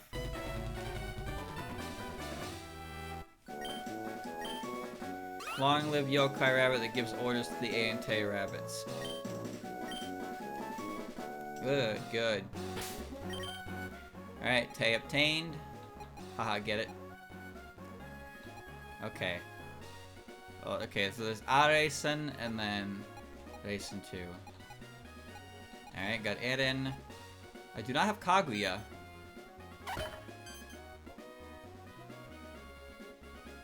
Wait, you're in Petalburg Woods too? Actually, you're on that route, and that's good because Mamizo's also on that route, and I need to find Mamizo. So we'll go here. So Kaguya was is like probably a 1%er in Petalburg. I didn't find her there. But I remember Mamizo's on this route, and I need Mamizo. I killed like every single Nue in the grass, or with a Devon scope.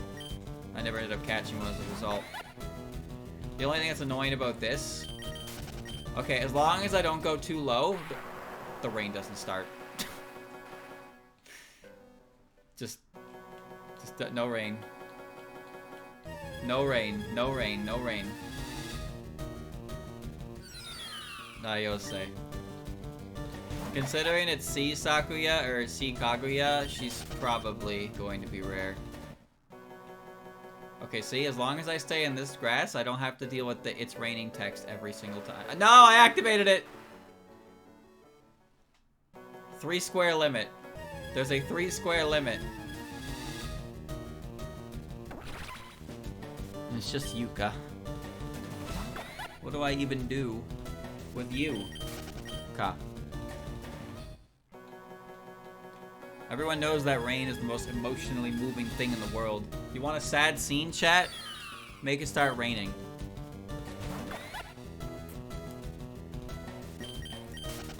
That's why I'm always weary, you know, when I'm watching anime. And it's like, you know, the clouds start coming in.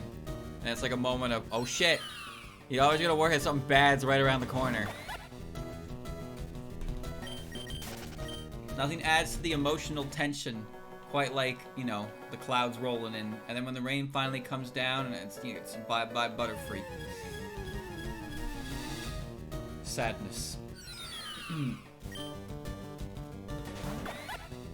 But the rain is also great because I like the sound of rain, and I like the sound of rain when I'm inside and warm.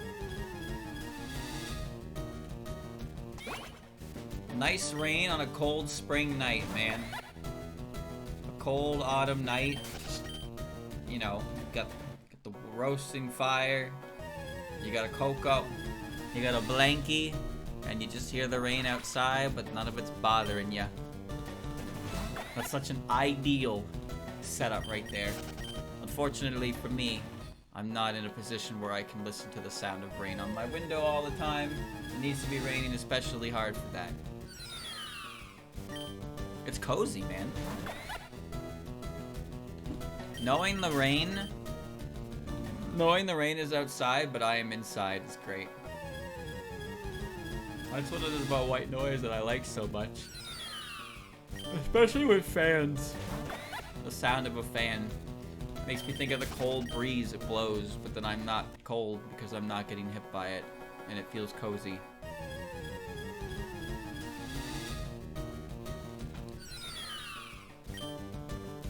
I only ever get rain when I have to walk through it. Sucks. And it rains too hard, then my power goes out. Sucks.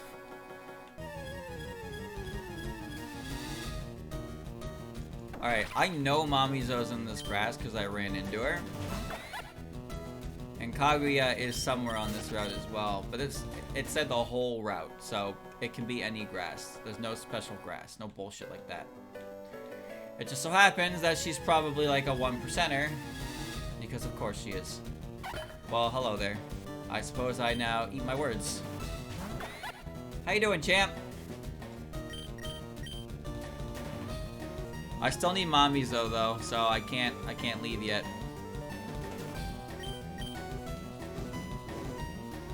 Mamizo is in this grass. I ran into her before.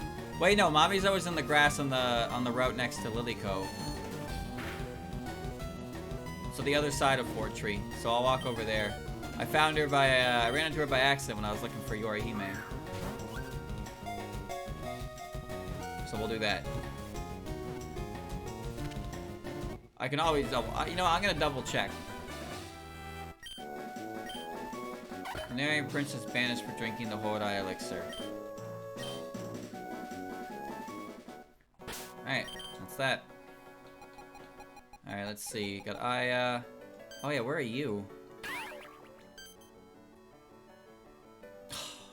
Safari Zone.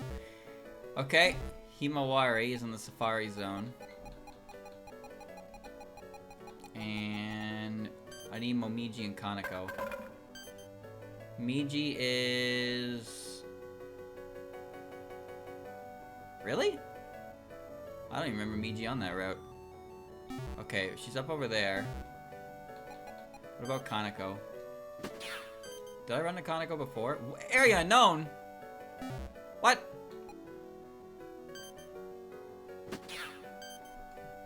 Regular Kaneko. Right, okay, regular Kaneko was in New Mauville, I remember that. But why is the Chibi one area unknown? Fuck, that's so weird.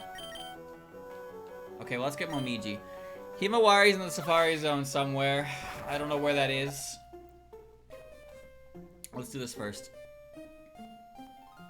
Miji is over here. Gotta find her. Where is she? Show yourself. Wow, okay, that was quick. She did in fact show herself. Burn.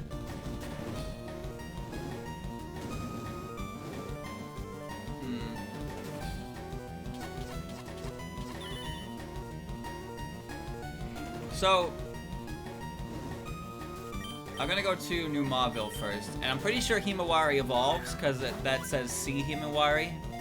So that thing probably that has to evolve. But we're going to the Kaneko first. Superior sense of sight and smell can detect any intruder in an instant. Okay, that's another one done.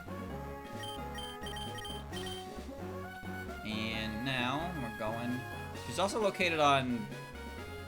Oh, that must be referring to the Sky Tower. That would make the most sense if Kaneko was in the Sky Tower. But I remember seeing her in New Mauville, so we'll just go there. It's closer anyway. Alright. Go time. That's so weird though. Like... Area unknown for the Chibi version. You can only catch the evolved version and you have to breed down. That seems like, that feels like an oversight more than anything. Why would you do that? Like, even in the case where you can't find them early enough, you can still find the Chibi versions, like, with the bigger versions. But no, Kaneko just does not have a little version. Oh, I actually need you. At least I think I still need you. Because you have like 2 evolutions I need. So let's just grab you, you'll make things easier.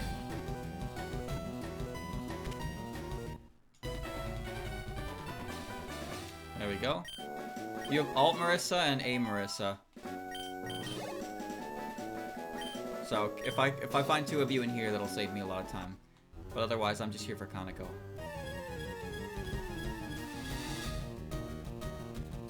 Kako's here too. I already got her taken care of. Okay. While I do this, where is Himawari located? Which section in the Safari Zone? Oh, okay, well, there's another Marissa. That takes care of that, so we can just give stones to that and be done with that for later. Good, good, good. Saves me time. Yeah, where's Himawari? Which section is she in the Safari Zone? Look that up. Figure it out. I must know. Then we'll go get her.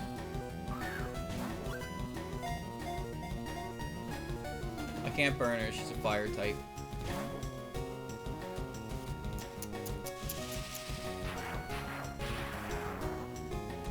I wonder.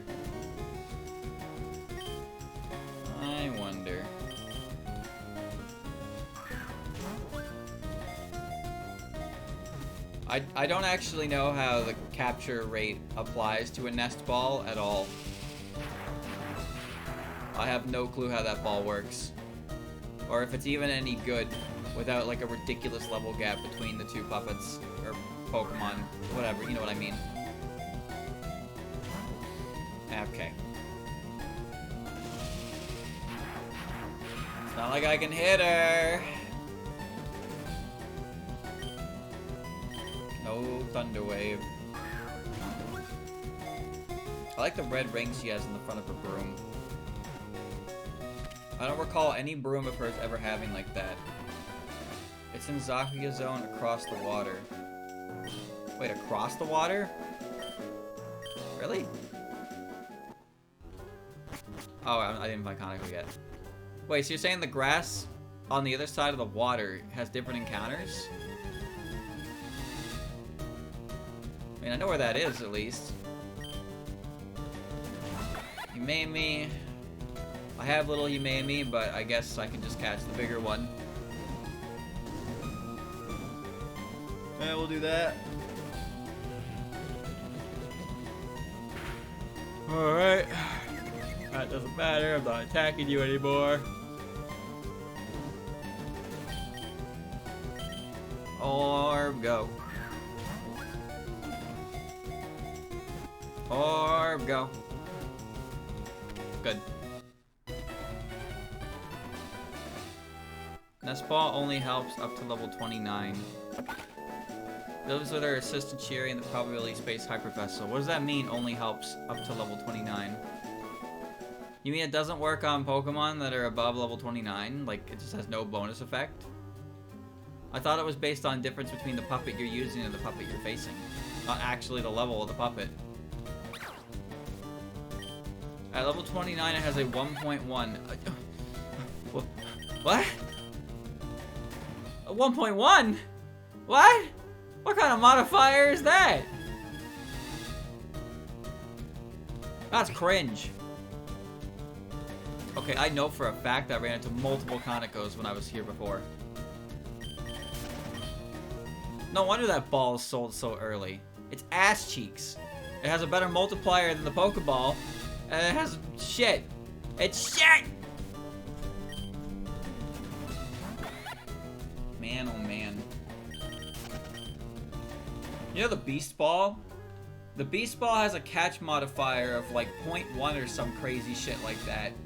If it's used on anything that is not an Ultra Beast. Has a 3.9 against a level 1 Pokemon though. Oh, you mean all those level 1 Pokemon that definitely exist out in the wild? Come on now! Come on!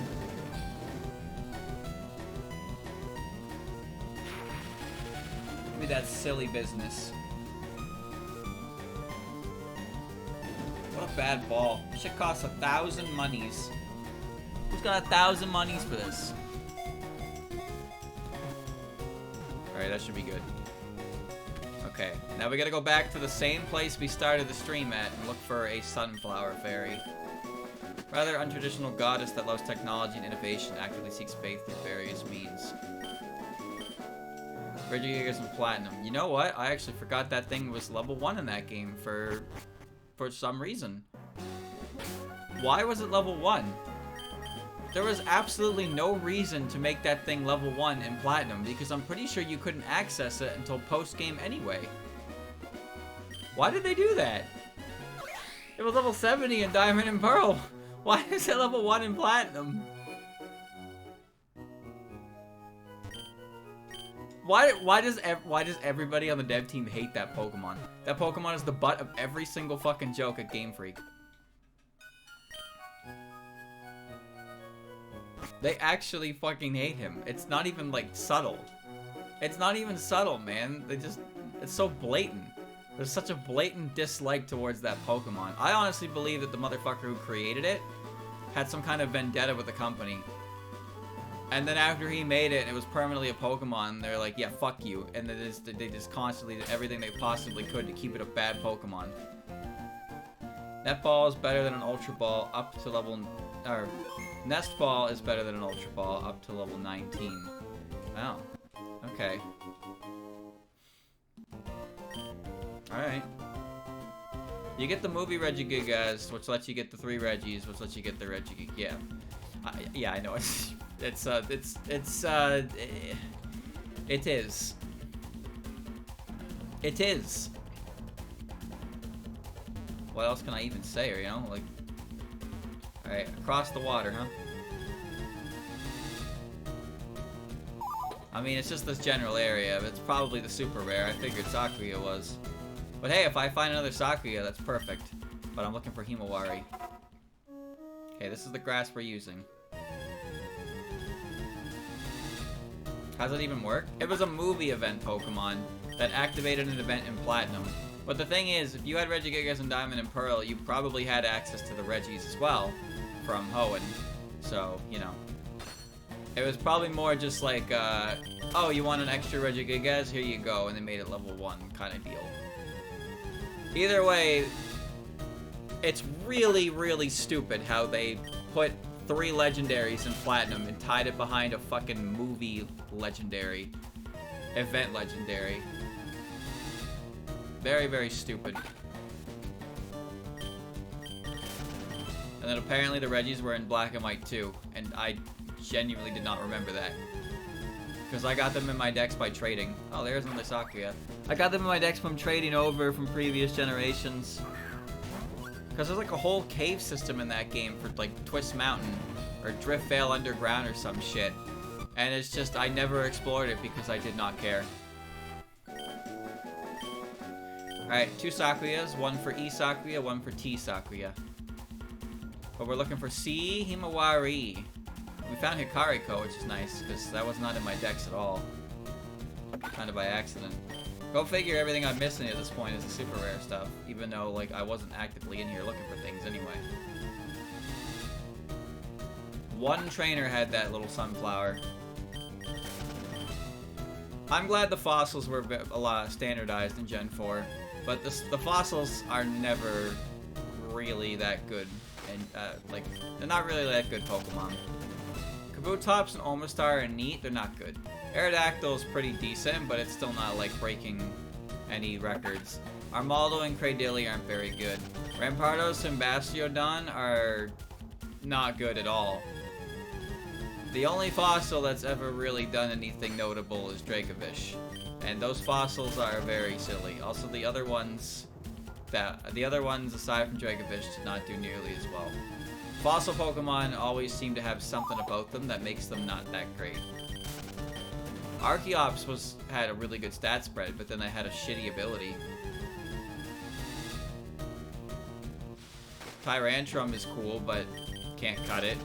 Aurorus is cool, but Steel Ice, or Rock Ice is such a bad typing. My god. I don't even remember if Gen 7 had fossils. I don't remember at all.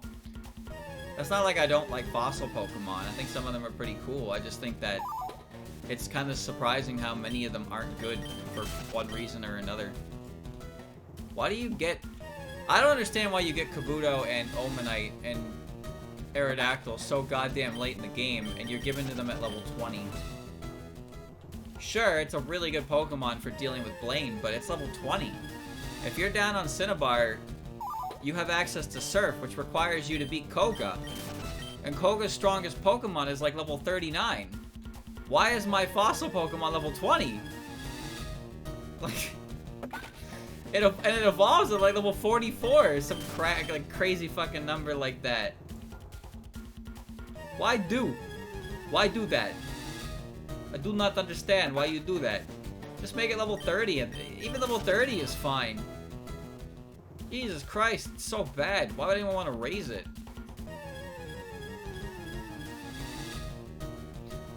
You can get the fossil Pokemon earlier in later games.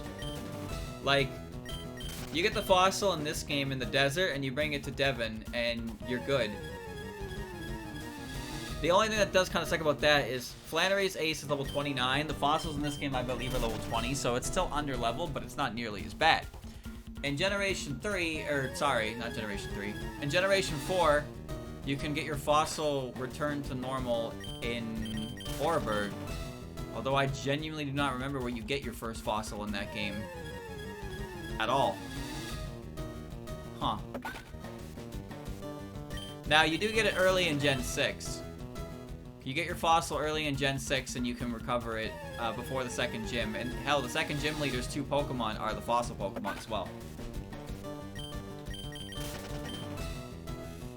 So you can get them at, like, level 20 is a lot better for later games because at the time where you can actually recover them, they're around that level.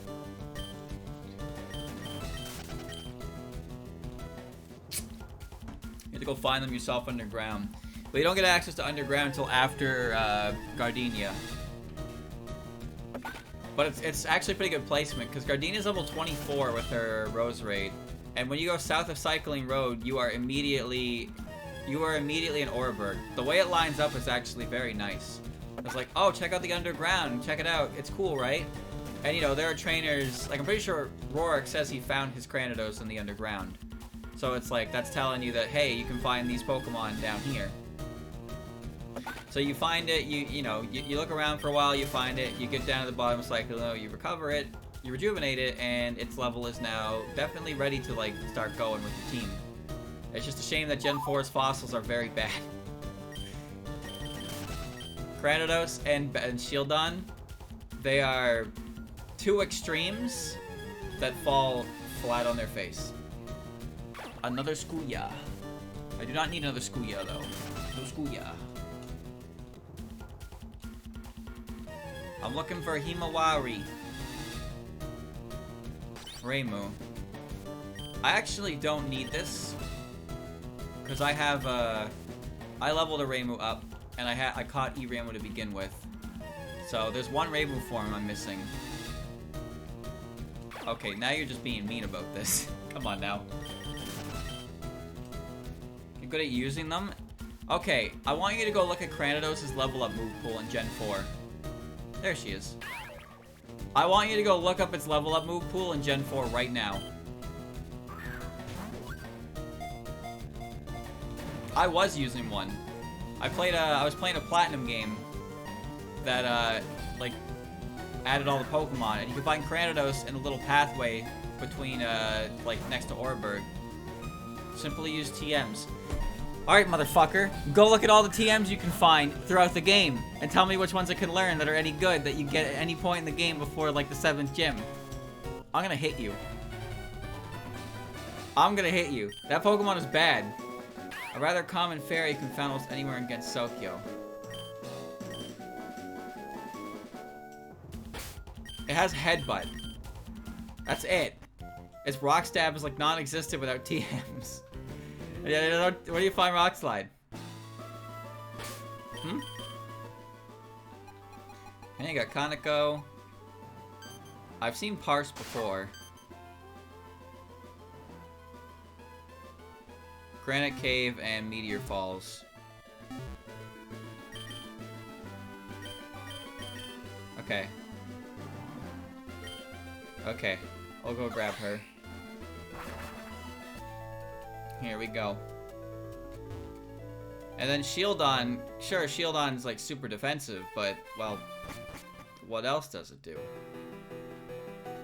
What does Shieldon do?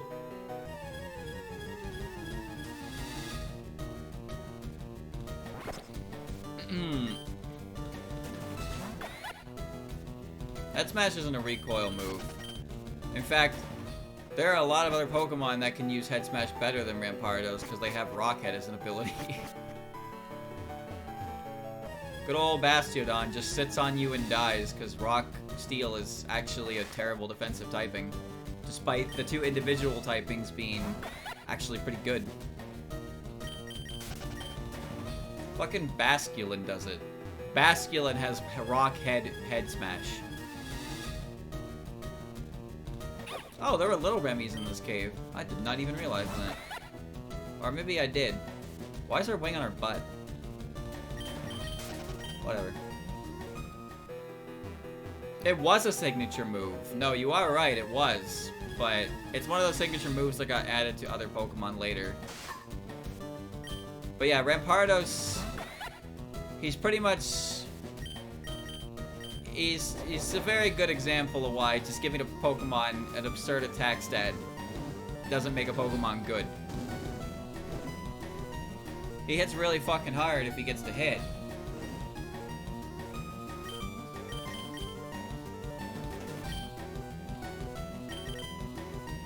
There you go.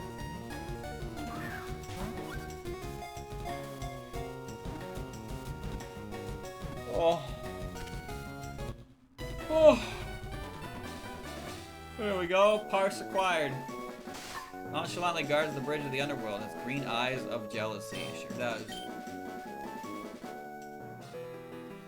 I love when they give the hyper defensive Pokemon the ability to prevent them from getting O-code. Which makes sense, but then 30 is only really used for its, you know, its focus sash effect. So having it on a Pokemon that isn't supposed to be dying in one hit is like, oh. I got the Naz, okay. Nui, yep. I did evolve Kyoko, that's Yoshika, yeah. E Kyoko is not part of the Dex. I need C Tojiko, which I can read down to. Mamizo is next. Little Mamizo is there. Okay, well, let's just go find Little Mamizo. Little Mamizo is over here. Who's better, Rampardos or Rhyperior? Rhyperior is better. Not by much, granted. Rhyperior is not a very good Pokemon. It's good in, like, at lower tiers. I don't really know where it holds up nowadays, of course, but Rhyperior has never been a contender for Touhoumon. Oh, there are little Tenchis here. That's been good to know.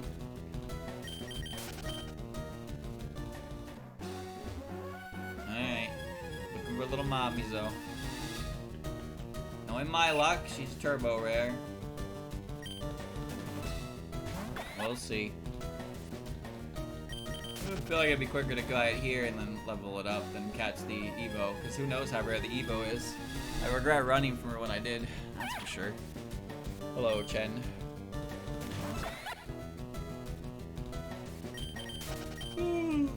Oh, yeah.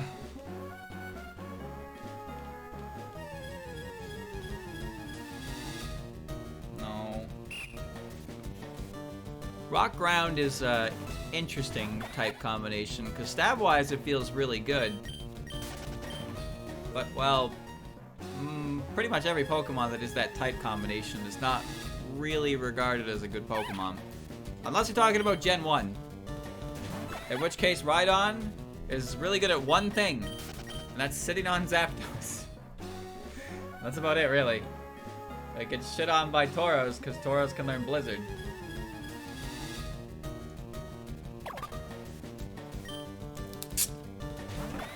Which is honestly kind of funny. If Rhydon, if Tauros did not have Blizzard, then Rhydon would probably be one of the most common defensive Pokemon in the entirety of Gen 1. Because it shuts down, it would shut down the most aggressive attacker in the tier. On top of, like, completely hard-walling every electric type in the game. But it doesn't, because Tauros is like, oh no, I cannot use Body Slam, and then it uses Blizzard with its actually respectable special attack.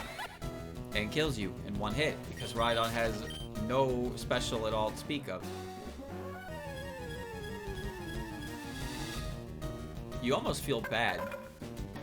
Because Rhydon's such a cool Pokemon. He's so cool.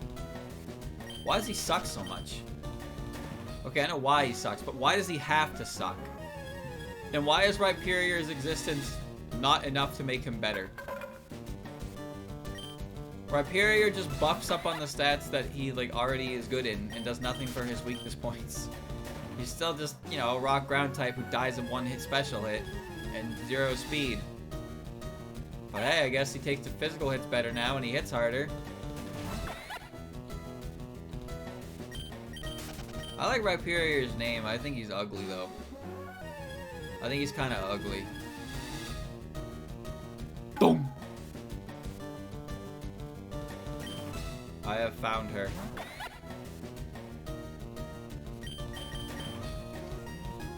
Okay.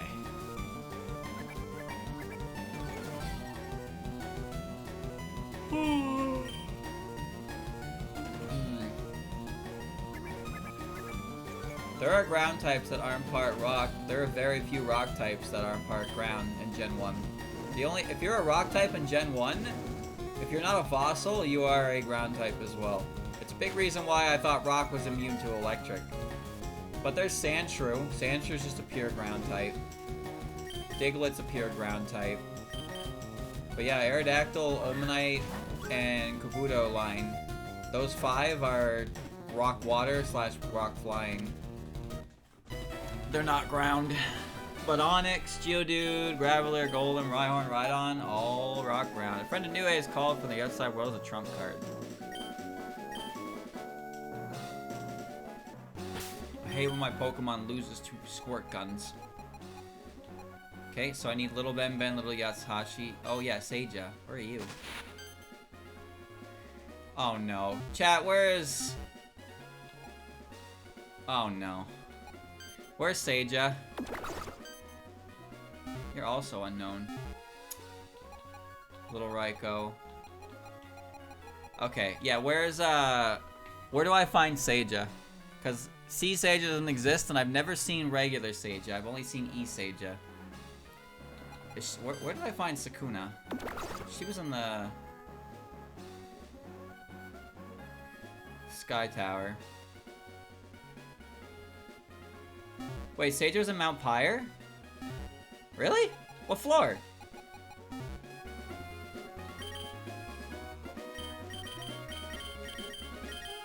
Oh man. The outside bit. Oh, are you serious? I never ran into her? Is she in the foggy part or the clear part? Because the encounter table is different on the two spots in the mountain. The lower mountain or the higher mountain part. Gotta stop making these C versions unfindable. Because I ran in the grass for the upper bit for quite a while. So I'm gonna assume she's in the lower bit because that's where I found Bonky. It's also where I found Matenchi. And some other thing.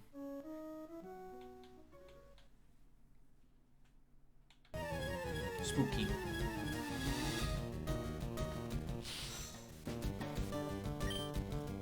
Just gonna drop that anchor. Alright. Let's get it. Dude, I wish the entrance to this place was on the side I surfed from originally.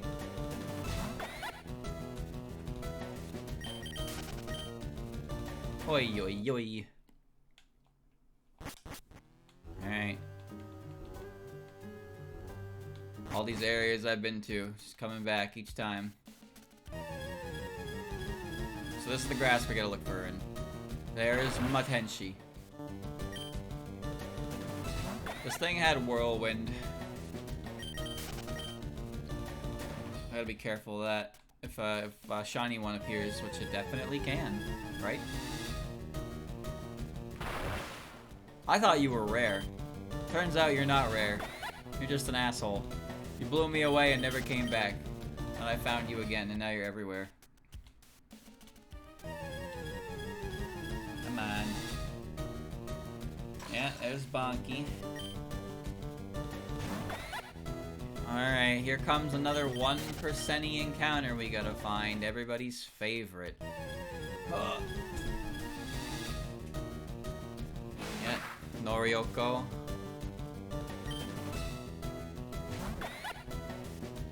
Honore. I got her, yep. I'm surprised I never found Seiya. Okay, I found Seiga. Her leg looks like a pencil. A little bit. A little bit. A little pencil-esque.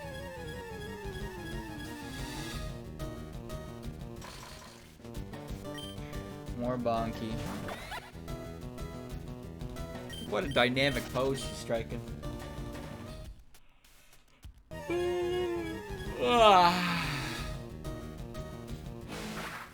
That noise it makes is crazy. Well, that reminds me, I still haven't put in my order for my Fumos. I gotta do that. Gotta find a day to sit down and do that. By the way, chat, there was something I wanted to look into doing because I thought it could be fun. I wanted to look into some Left 4 Dead 2 survival maps and like check them out. Because there's like survival maps that are based on areas that seem neat. I know there's one for like Freddy's, for example. There's a survival map based on Freddy. But the problem is I have no idea how to sort through the workshop for that. because if you mark the box for survival mode, you just get everything because everything is tagged as working in survival mode. You can't seem to tag specifically survival maps. Does the current Fumo set have Kogasi? Wait, what's the current one? I thought the current one was Futo and Kogasi. No? Who is it then? It's PC98 gang? Oh yeah, I don't give a fuck. What do you mean plus lost word? It's all lost word. It's not PC98, it's all lost word.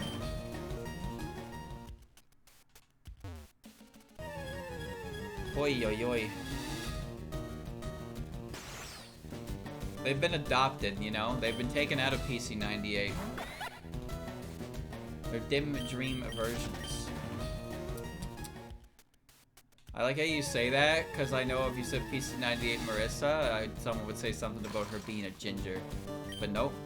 Blonde Marissa's first appearance was Touhou 3, not Touhou 2. So the earliest appearance of that is, yeah, there you go. That's even her theme. Her theme is... Touhou 3's Marissa's theme is the same name as the game that she comes from. Maybe it's two different Marissas. You ever think of that? Maybe there's two different Marissas. Maybe the first Marissa was like, you know, a faker. Or Mima, like, you know, Mima hit her with a stick when she lost. And then new Marissa took her place. She called the new Marissa, like, she had two Marissas, Marissa 1 and Marissa 2. And Marissa 1 lost, so Mima hit her with a stick and then dubbed Marissa 2 Marissa 1. And then she stuck around.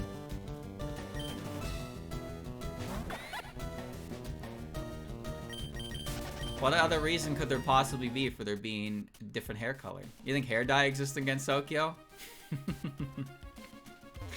You think? No way, right? Surely that's not it. It's like how Android 20 had a bunch of androids in the back.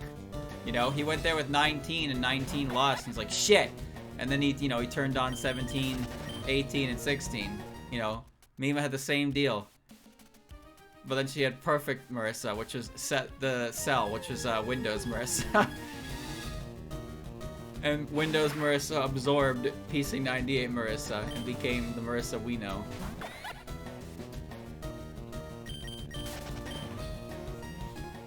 It all makes sense now.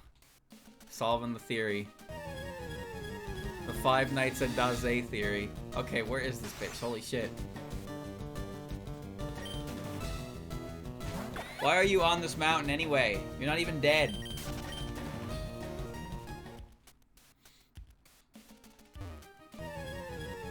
The spirit of Marissa went to possess magic metal and became angry.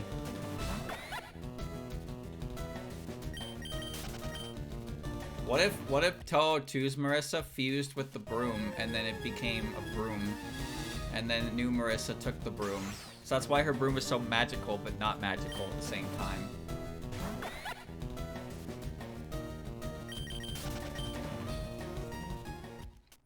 Oi, oi, oi, oi, oi, oi. Where is Seija?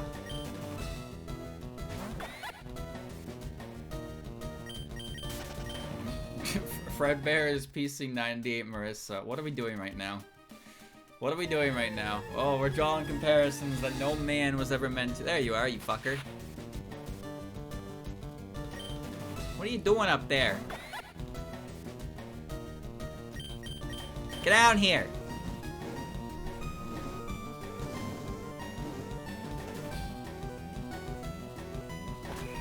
I'm getting seismatized by an upside down girl. At that point, I'm just getting fucking Kiniku bustered. What?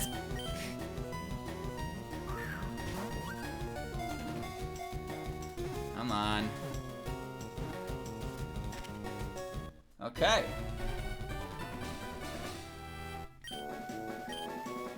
Has the ability to turn over anything into the opponent's state. She's a noble prankster and talkative.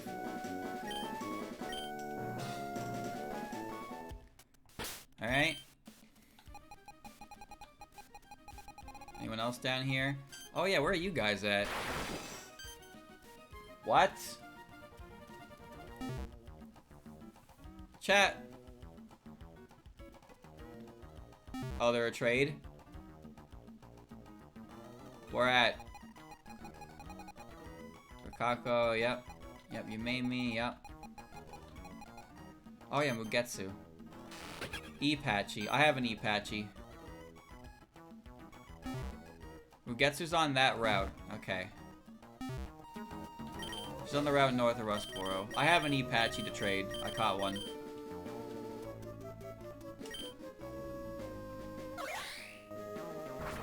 Where's the trade located? I gotta get some magic rocks. So yeah, the route up here has Mugetsu, which I think I knew that already and I just didn't catch it. Whatever. Gengetsu is in the falls. I guess Mugetsu's there too, but whatever.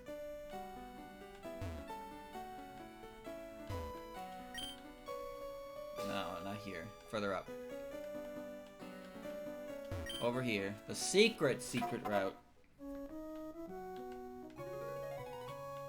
Yeah. It's all actually the same route, but the grass is only located up here. I fought everybody too. Yep. Alright. We were in here before. We found Byakuren in here.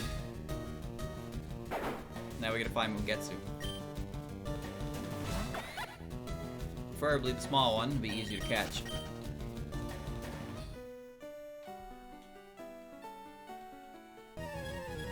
You think Mima goes around killing children for their magical goo? Is that how she built the perfect Marissa? Is Marissa like Mima's baby? Like the animatronic? Which, by the way, apparently was built by, like, William, but also the lore seems to suggest that it was built by Henry because of FNAF World, so who the fuck built Baby in the first place? I don't know. And nobody knows. Inconsistencies. Get scooped, idiot. Get scooped.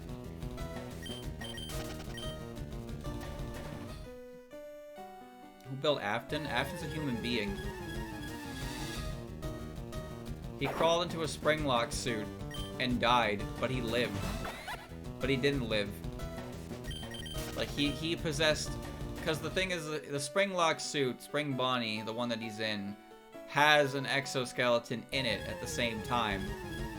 So that's why when he died, he was able to possess it, because he didn't possess the suit, he possessed the exoskeleton, which is what all of them possess. They all possess the exoskeletons, because Rendon and Metal are some shit. He always comes back. He did keep coming back, a lot. He still comes back. Until people were like, fuck off, and then Ruin was like, actually, he didn't come back.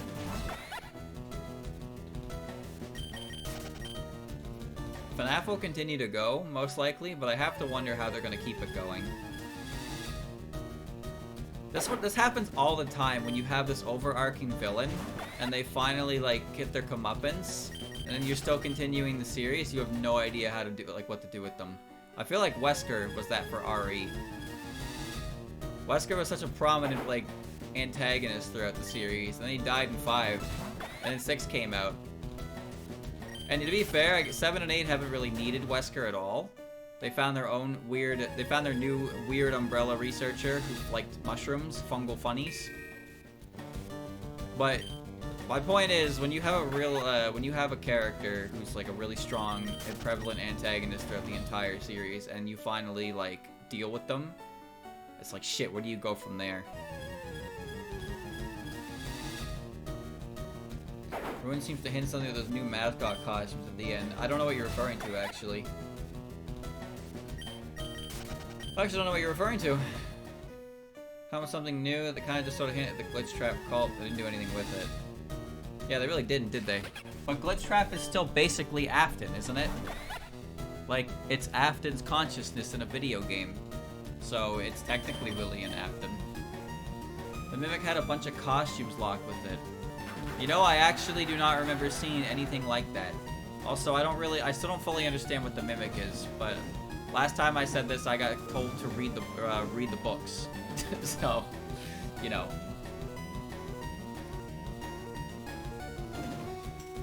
Help Wanted 2, whenever that comes out, will be more information, for sure. I wonder if it will conclude the arc.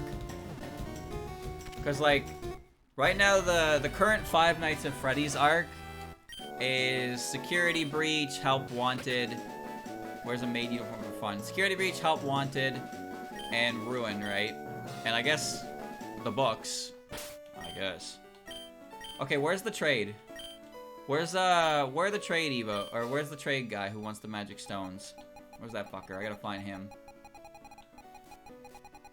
Oh right, I need Iku, shit.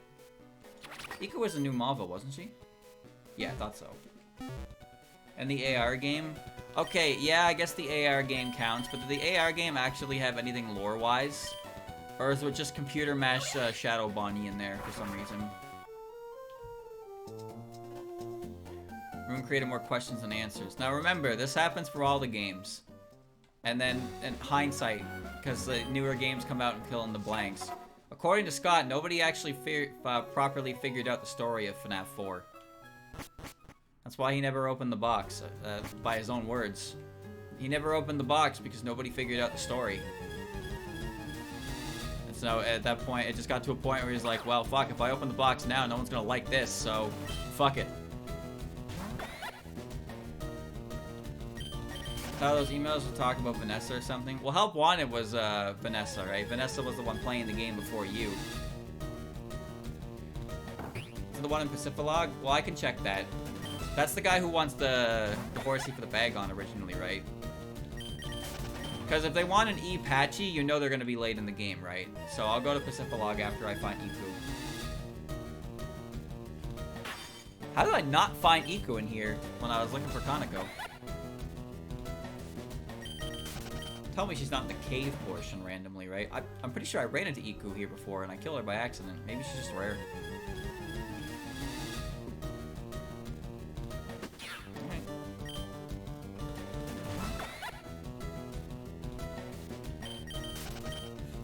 Oi, oi, oi.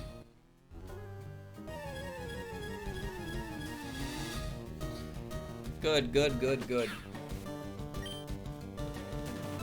The ending in Pizzeria Simulator was better than anything that could have been in that box anyway. See, that's the thing. That's the thing. See, the original trilogy has its ending with Happiest Day. And then 4, 5, and 6 like, are still continuing the story, but they're all like prequels, essentially. But Pizzeria Simulator is not a prequel. It takes place after FNAF 3. And it shows that William survived the fire of Fazbear's Frights.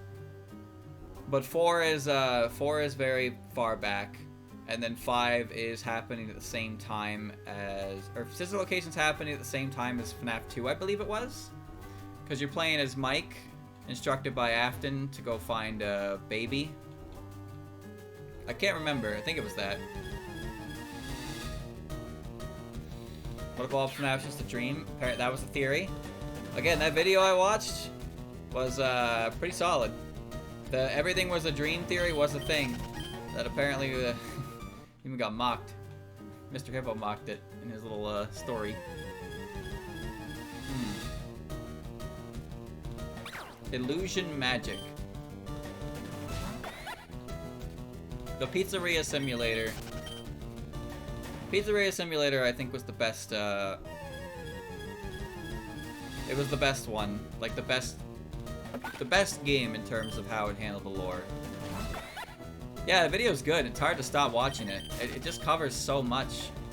And like stuff that I thought I knew and I do know, and then he like introduces stuff like how it kind of connects and his theories and other theories that weren't were really far from the truth because hindsight is a bitch, stuff like that. This is a very engaging video to watch. And after a while, it's just like you don't even really pay attention to the time. You just watch on the video because it's neat.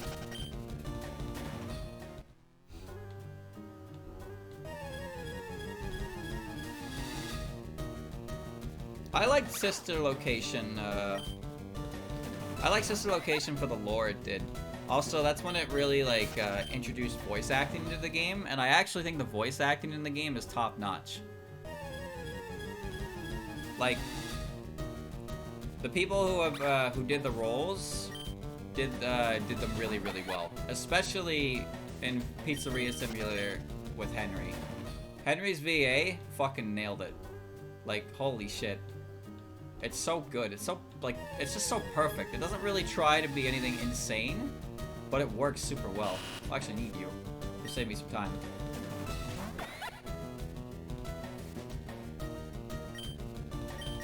So yeah, I think the addition of voice acting in FNAF actually improved it a lot.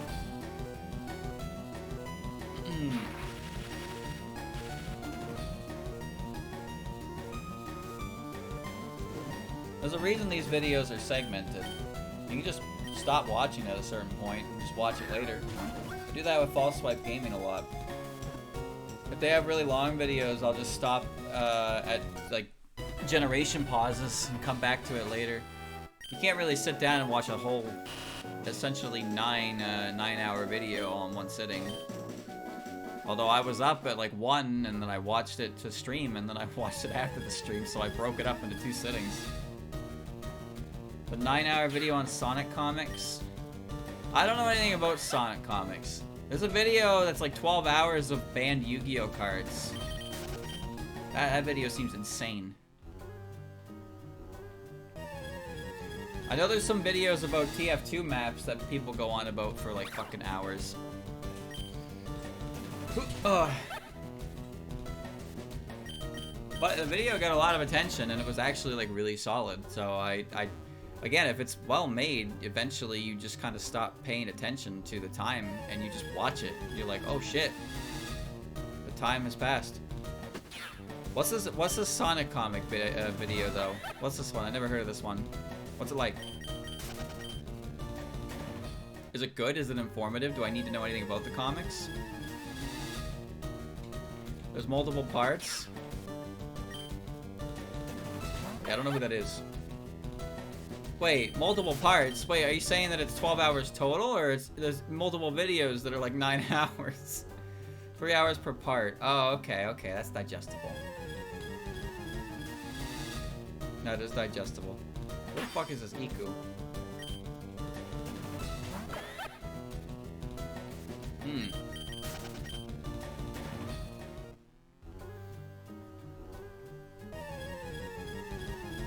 Making videos that long is hard.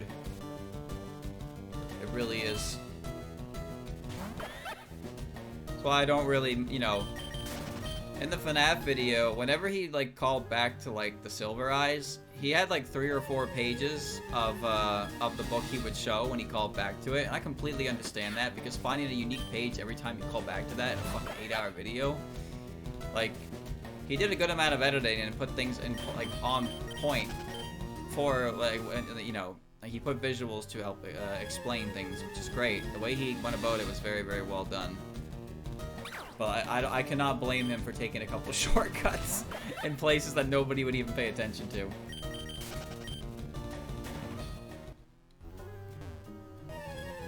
The Sonic comic video is interesting though. This does interest me.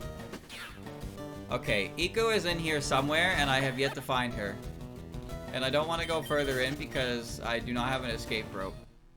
And I don't remember if she was in the cave portion or what, but I know I ran into her here before.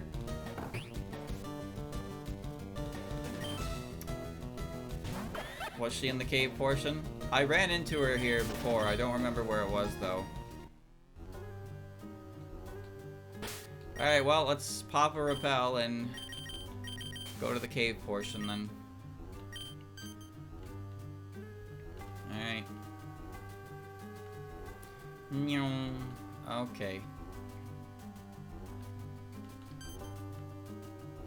Well, let's just go check the cave first, and if it's not, well, you know.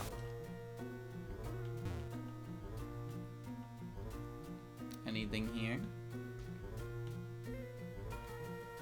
It's the entrance. Debunky. Yeah, turn it back on. Okay. Okay, there we go.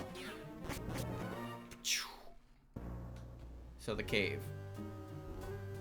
Repel can run out now, thank you. Goes over the whole history of the comic to set up the moment it actually gets good. I see. The Sonic comics are a part of the Sonic lore that I don't know anything about, but I've heard various times that they're actually pretty damn neat. So it'd be cool to kind of see what's going on with that. 3-hour video on it though, you know, I think I got time. I think I got some time for that, maybe, possibly. Have to check my busy schedule. I really regret not catching that Iku back when I found her before. Yeah, I'm pretty sure the subject matter of the comics tackle is usually a little more mature. Not like super mature, mind you. There you go, you little bastard. But like, people die. Like, wasn't there... we talked about this before, actually. There was a chapter where they basically recreate the JFK assassination, right? I don't remember what that was exactly. Was that Ken Penders?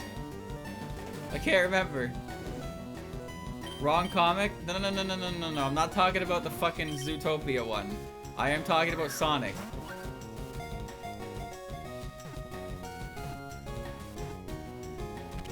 What do you mean, what? Did that not happen? It was like Tails, right? Tails had to fucking, like, assassinate someone?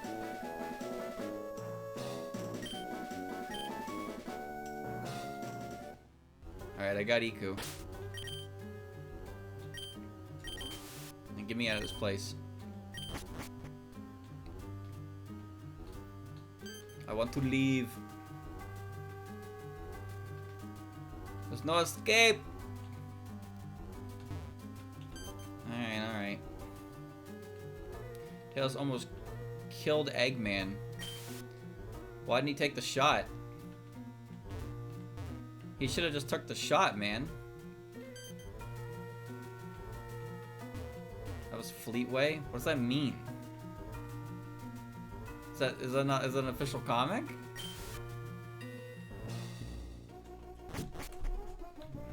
Alright. His name is Tail. It's not Archie. No, I know it's not Archie, but is it official? Are Archie comics the only ones that are official? Is that what it is? Again, I don't know anything about I don't know anything about this shit. It is official. Okay. We're saying it's Boneka flying high above Hoenn. Yeah. Sky Boneka. Where'd you come from? Yes. Yes town? Never heard of a place like that. It's British and it's insane. I mean, you didn't have to say the insane part, man. You already got the point across in the first sentence. Welcome, how many I serve you? What? What? Oh, you're a shop. You sell luxury balls? I mean, you never know if you'll need more of these. Alright. Playboy has those freaky, realistic-looking animal people. Okay. Okay.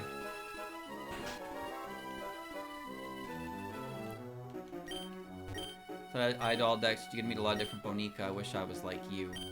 Check out these Magi stones I caught yesterday to celebrate my birthday. I can see one after all its price. Tell you what, I might be willing to trade it for E. Patchouli. That's cool. I'm not desperate to make a trade or anything. Okay. Found him. Alright. Can't see Mirage Island today. Sonic is a mega dickhead. I do know about the evil Super Sonic. I don't remember his name, or even really what he comes from, but I do know about him. How is he permanently supersonic, though?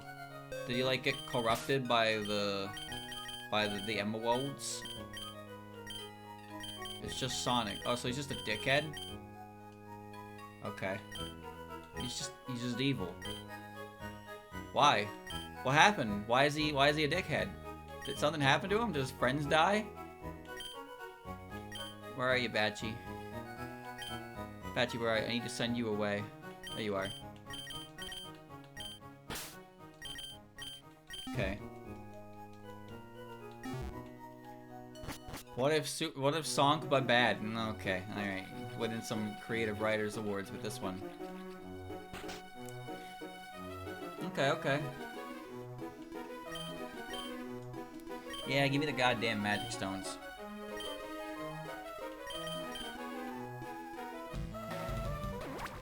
Stuffy. Yep. Wireless communications already go.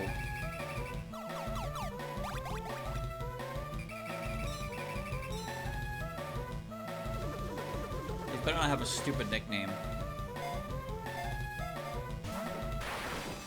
Orbs.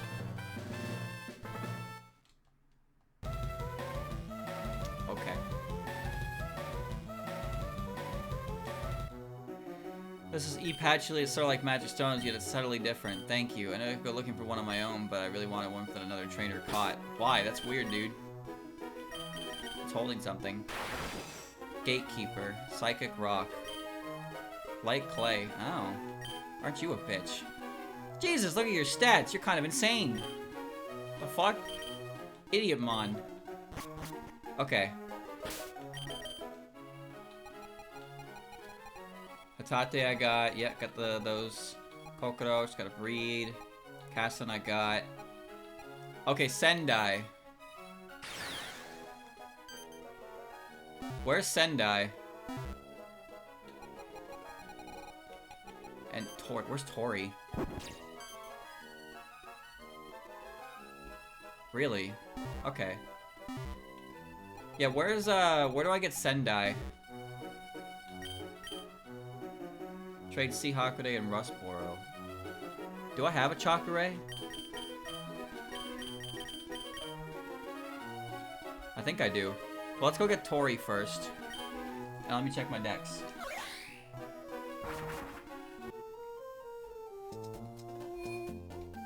Okay.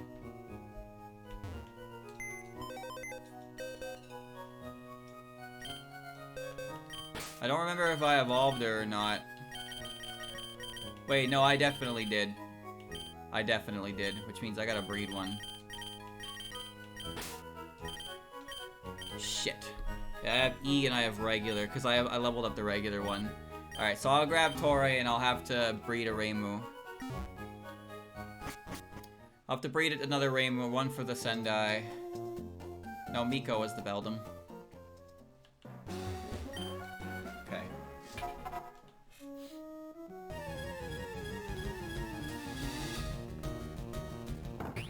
Oi, oi, oi.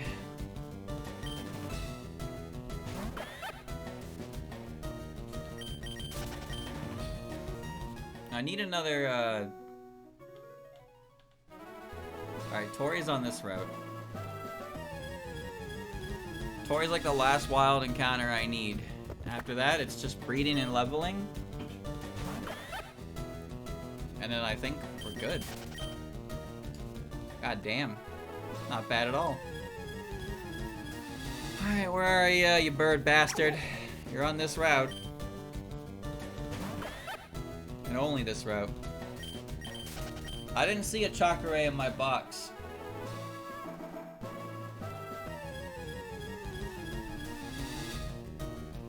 Oh, Misty's here too. Okay. All the birds are here. I'll give it another look. Yeah, because I remember having one from the Safari Zone, and I had E Reimu, so I leveled it up to get regular Reimu. So I have the Reimu required for the evolution, but I need the C Reimu for the trade, which means I'm going to need to breed another Reimu. Which makes this the last capture I have to do, chat.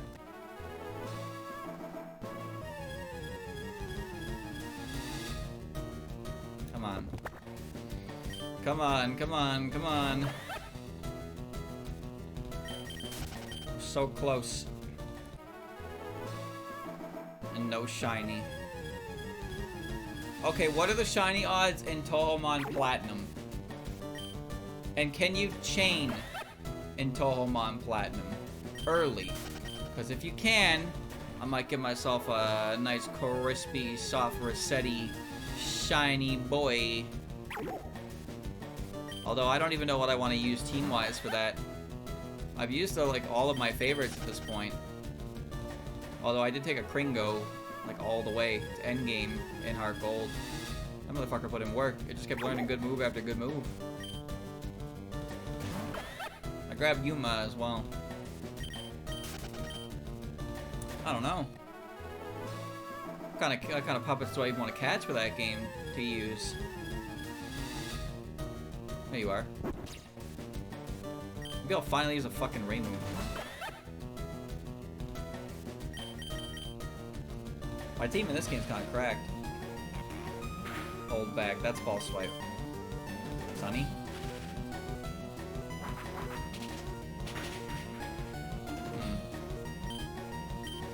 Normal Gen 4 shiny rate, and you don't get the radar early. What? Fix the shiny rate. Right now. Double it. Double it. Triple it even. Give the people their points.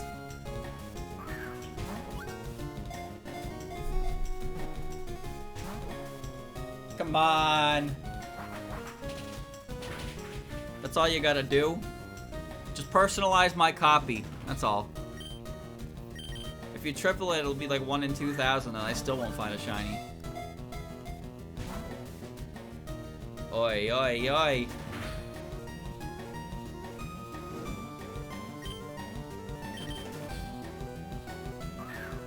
There's just 4 birds, man. Yeah, I know. The shiny, the chaining's increase in chance of shiny stops after 40. I'm aware. If I increase it, trainers can randomly have shinies. Do you have any idea how awesome that sounds? You say that like it's a bad thing. That'd be so cool. Imagine you're playing through the game and this motherfucker caught a shiny. That's so cool.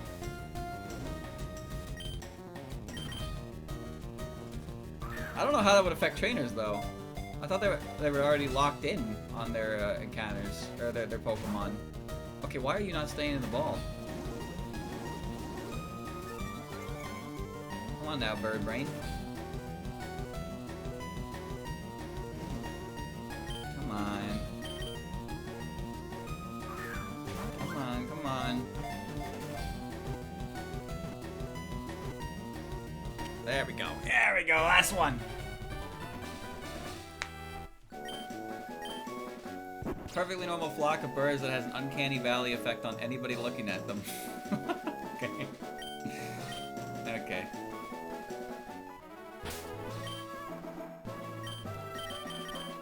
Alright. So real quick. Let's get that Chakra real quick. And get the Sendai. And that'll put us in a good spot for next time.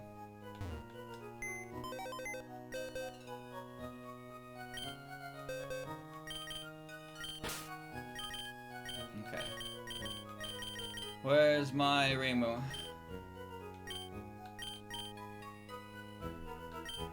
Where is my Reimu?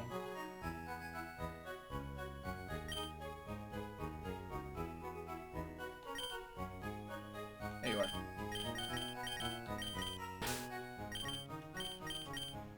Okay.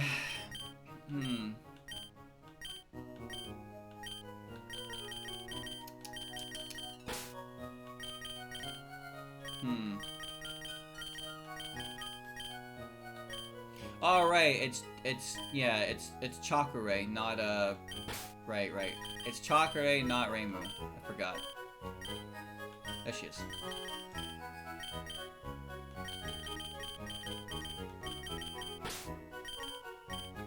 See, if I had traded her first before evolving her, that would have been fucked. Because I wouldn't have been able to get another one. And I'm pretty sure they're fossil only, so that would have been bad. I didn't do that though, but you know, I'm just saying you could accidentally lock yourself out of full dex by doing that.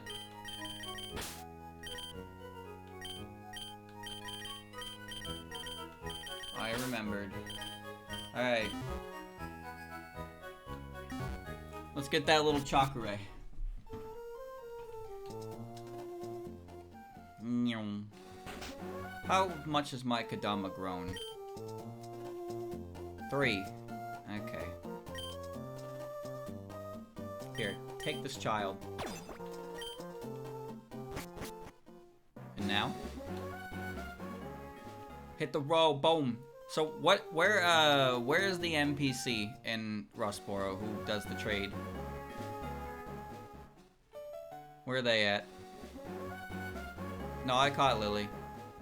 I've caught everything at this point, as far as I can tell. All that's left now is breeding down and evolving, and then the Dex is done. Well, Lily's the Harbinger.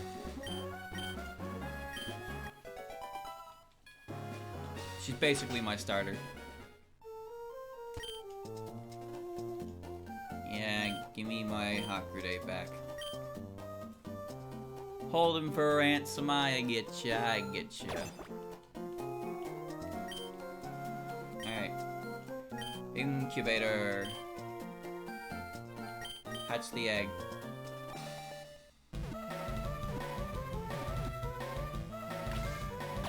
There you are.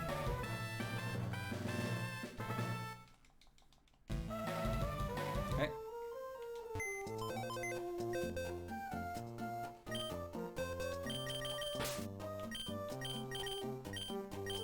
Big Miko back here. Alright. And now we fly. Rustboro, where are you at? Okay. Fenced area, a house underneath the arena. The arena? Fenced house underneath the arena? Cutter's house. The arena?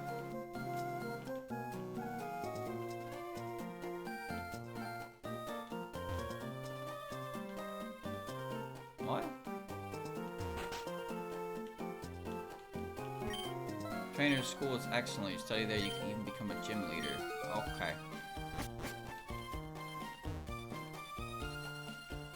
I never ended up needing to use the quick claw. In here. Sure, I knew that, but you really want I'm willing to trade it to you. I'll trade you my C Sendai for a Chakra. Yeah, here you go, buddy. Okay.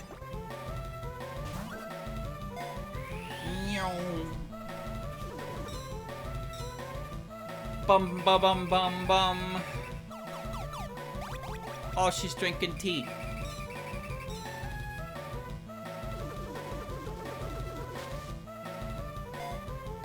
The original Miko.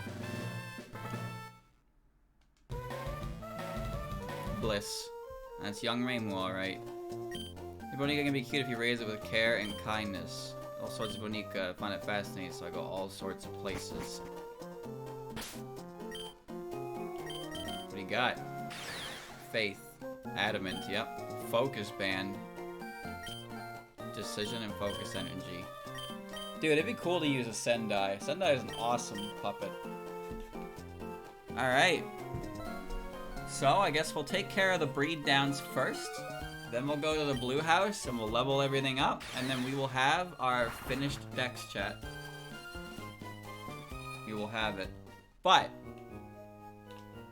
do we do that? Do we finish it today? Just thinking. Do I finish it today? I don't think I do, no. Not today, no. Because it's 8 o'clock. And I'm gonna have to do some leveling up for the league, and the league thing might be a little more effort anyway, so I want a little more time for that. So we'll finish it next time.